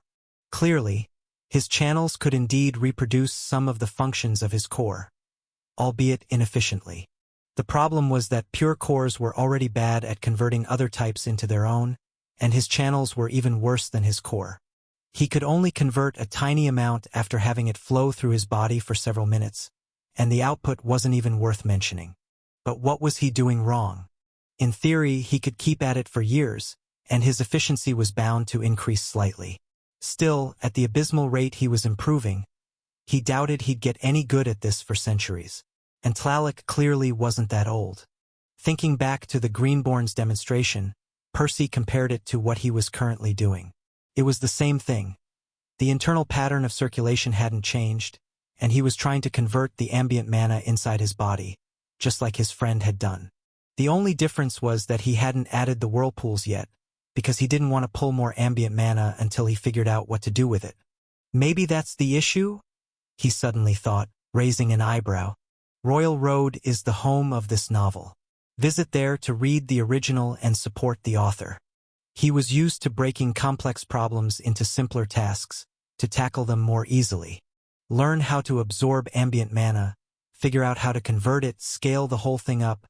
Usually, this mindset worked for him whether it was in alchemy, runecrafting, or other spells he'd developed in the past. But perhaps this time it was standing in his way instead.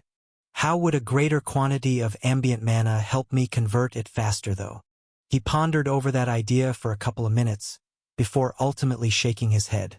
He felt he was onto something, but increasing the quantity alone wasn't the answer. Maybe he had to begin the conversion process before the ambient mana even entered his body? The final part of the technique, or external flow as the Fellmarans had called it, involved extending the flow outside one's body to boost their capacity and regeneration further. But if one's mana channels functioned as an extension of their core, then didn't this external flow serve as an extension of their mana channels? It had to be, because even the small flows he'd added had immediately boosted his physical strength. In other words, he had to essentially turn not only his whole body, but even the air around it into an extension of his mana core. If I'm right about this, the conversion has to happen in 3 stages. First, he'd begin the process outside his body, partially converting the ambient mana into his affinity. The efficiency was bound to be even lower than inside his channels, but it wasn't a closed space, so he could attempt this at a much higher scale. Next, he would pull the primed mana into his body, continuing the conversion while circulating it around his pathways. It would flow much faster too, as the ratio of pure mana would be much higher by that point. Finally, whatever mana reached his core would barely require further processing, so he could apply the final touch there, completing the conversion. It's kind of like how cows digest food in stages. In other words, the whirlpools did more than merely pulling the ambient mana. No wonder he hadn't been able to get far without them. It simply wasn't possible to master all the components of the dance individually. He had to practice everything together. Happy with his deductions, he decided to give it a shot. He expelled some of his mana from his pores, but he didn't let it stick closely to his skin this time. Instead, he allowed it to scatter, to mix with the air, enveloping his body in a thin cyan mist. Next, he tried to pull it back. The ambient mana resisted again, but not as much as before, since the pure component made up a greater ratio. It was still way too slow, however. He had to do better. He visualized his core, burning like an orange star in his abdomen, and the channels spreading out from his core, reaching every corner of his body. Finally, the tiny flows exiting and entering his body. Saying that everything was connected was one thing, but truly believing it was another. This was a new idea to him, so he had to let go of all his previous preconceptions. He tried to think of his channels as roots, and of the tiny flows passing through his pores as hairs, extending out of those roots. The flow wasn't uniform either. Whenever he inhaled, he felt his core burn, before sending a pulse rippling through his channels, spilling out of his skin. Whenever he exhaled, the pressure inside his body eased slightly, causing the ambient mana to enter his skin. The whole system was one. It was alive. It was connected. As he repeated his actions, Percy fell into a rhythm. A slow rhythm at first. The mist outside his body was faint, and the ambient mana resisted. The flow inside his channels was a complete slog, and his conversion rate was abysmal. But he focused on stability, rather than speed or efficiency. The most important thing was to keep the spell active. From there, he could make all sorts of incremental improvements until it surpassed his old boosting art. Falling into a trance, Percy didn't even register the flow of time, until his companions called out to him. As much as they would have liked to let him continue practicing, Nesha still wasn't strong enough to guard the group by herself, so Percy had to take over whenever Elaine needed to sleep. But that was fine. As soon as she woke up, he grabbed the opportunity to sleep for a few hours himself, before resuming his training. It was better the second day. By the time he had to stop again, the mist had grown a little thicker, and the mana was flowing a little faster inside his body. He'd converted more of it too. The third day was better still. The fourth too. As was the week after and the week after that. 2 months later, Percy felt some movement in the cyan mist. The flows in and out of his skin had grown strong enough that the faint outline of a whirlpool was beginning to form. It helped gather even more ambient mana, and to push it into his body even more forcefully. The effect of the boosting art was more potent too, though it was still a little weaker than circulation. But Percy was happy. He was improving a lot faster than he'd done during the months leading to his most recent breakthrough. And what happened just 1 month after that allowed him to spend more time training. Chapter 320. A bit of a situation. It had been around 11 months since they entered the valley when Nesha finally managed to activate circulation. Her version involved lots of black circles of various sizes decorating her body, many of them seemingly disconnected from one another. The visuals aside, the boosting art bumped her fighting strength noticeably. Between that and her other spell upgrades, she had finally reached a level where she could take care of the group's security by herself. Splitting the day with Elaine, she allowed Percy to spend more time on his own project. And that didn't even mark the end of her growth, only a significant milestone. She was still making rapid progress with her Earth affinity. It was currently at orange, but it should reach yellow in 6 to 7 months. As for the corresponding pattern, everyone was optimistic it wouldn't be as difficult to figure out. Not only was she more experienced in this, but it was just a common affinity. When both of those things happened, Percy should be able to teach her synchronization too, which would boost her strength by another level. If there was one thing she'd fallen behind on, it was her runecrafting. She hadn't had as much time to work on it until now, but things were going to change. Mastering the enchantments for the spatial amulets wasn't as pressing as it had been before, since they had more storage space than they knew what to do with at the moment. Thus, she chose to focus on her traps instead. Her controlled pocket runes had already proven themselves deadly, and she'd hid a few underground in several spots around the valley, in case of an emergency. But there was plenty of room for improvement. Ideally, she wanted to work the concealment runes and the preservation runes directly into the enchantment, so that her traps would both last longer and be more difficult to detect, without having to rely on a separate concealment rune to cover them. She didn't need to sleep 12 hours a day, so she still had some downtime during Elaine's shift to work on all that. In any case, Percy benefited just as much from her power-up, if not more. The girls didn't even complain that he sat around all day. After all, combat practice was technically a good thing and he was missing out on it. Other than that, Nesha was more than happy with everything he'd done for her, and all the runecrafting books he'd lent her. Elaine was on the same page, plus she wanted him to figure out the dance. The sooner he did, the sooner he could teach her too. So, just like that, Percy continued to spend day after day working on his spell. The whirlpools spiraling towards his pores grew larger and more defined. The twin flows entering and exiting his skin caused them to rotate faster, and to push the ambient mana into his body with even greater strength. His conversion rate climbed too. Not inside his core, since that had already plateaued years ago. That was a given, after passively converting ambient to pure mana with every breath for so long. But both his channels and the ethereal flow outside his body grew better at digesting the external mana, the former more so than the latter.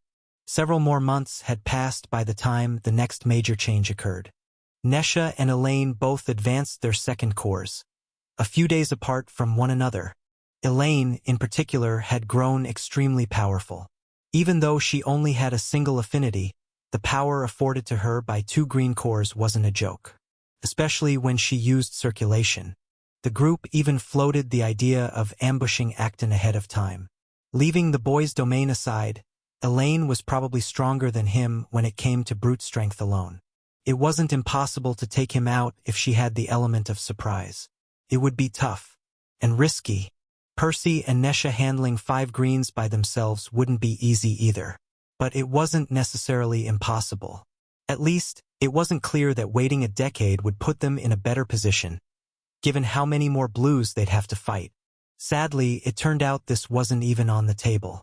When he mentioned this to Mickey, the crow informed them that the first of the kids' bodyguards had already reached blue, a couple weeks ago. The next one shouldn't be long either. Left with no other choice, the trio dove back to their training. A few months later, Nesha finally got a handle on her earth pattern. It took the form of brown lines that resembled fissures, making her look a little like a cracked statue. Upgrading it to synchronization was relatively straightforward. Percy had already explained how she was meant to use the two instances of circulation in tandem to push her body past its limits. But she'd have to get more accustomed to the spells before she could attempt it, as it required fine control over her mana. Anything short of that, and she could easily injure herself. Unfortunately, Elaine couldn't upgrade her boosting art in the same way, though it did grow slightly stronger upon integrating her new core into the pattern. Unauthorized use. This story is on Amazon without permission from the author. Report any sightings. Not long after that, Percy finally joined them in fighting against the beasts. With the dance still incomplete, and without using the other half of his boosting art, he wasn't confident in fighting greens. That said, he was more than capable of slaughtering the yellows. His appearance while using the spell had changed quite a bit too. The cyan lines on his skin shone brighter than ever before, and that was just the start. They seemed to extend out of his body in several spots, forming glowing trails that followed him as he moved around. If one paid closer attention, they'd quickly notice these cyan ribbons weren't static. They were elongated whirlpools, swirling rapidly as they drew ambient mana from the air, delivering it to his body. Other than that, he was shrouded in a faint cloud of cyan mist, giving him an almost sacred look.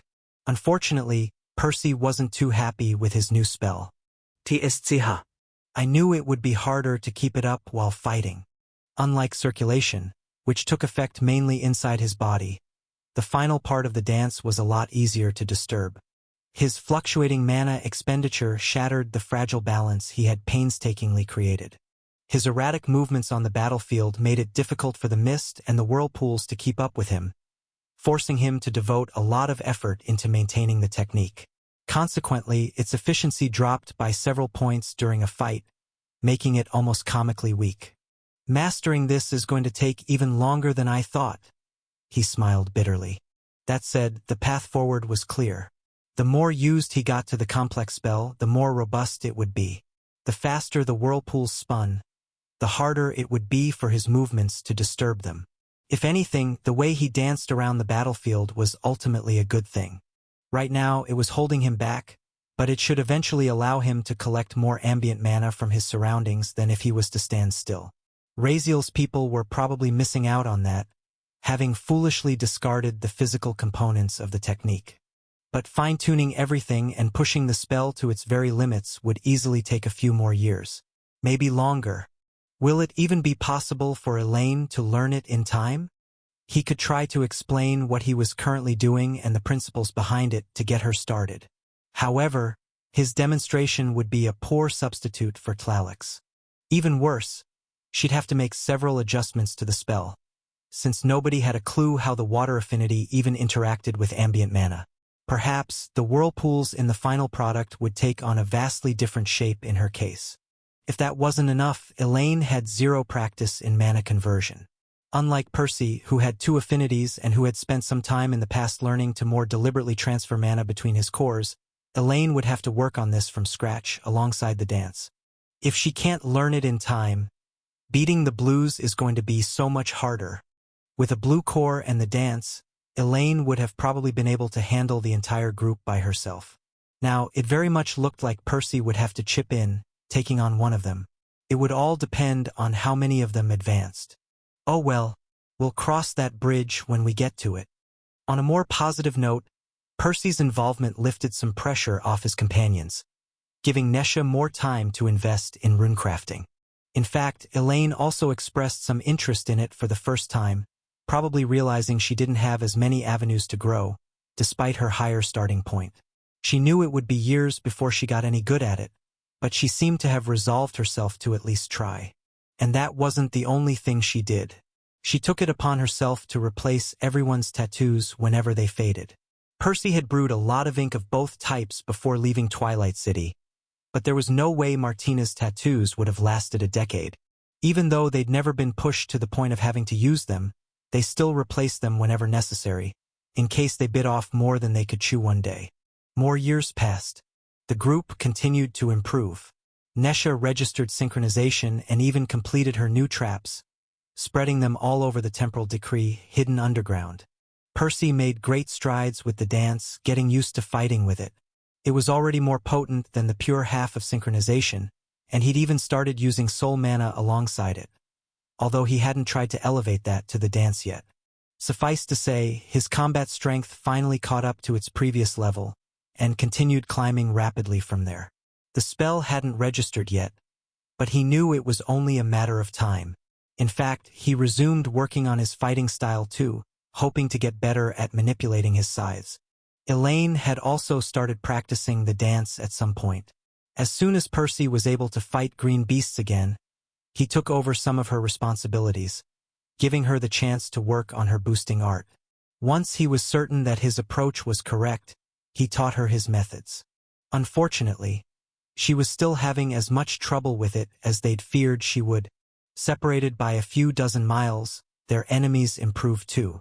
A couple more guards reached blue, bringing the total number to 4. One of them was guaranteed to remain at green, but the last one still hung in the air.